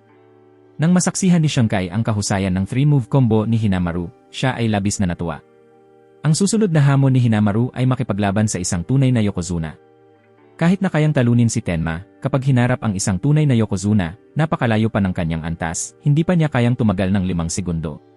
Dito nagtapos ang yugto ng pagsasanay ni Hinamaru. Susunod, babalik siya sa kanyang mga kakampi upang sakupin ang Summer High School Tournament.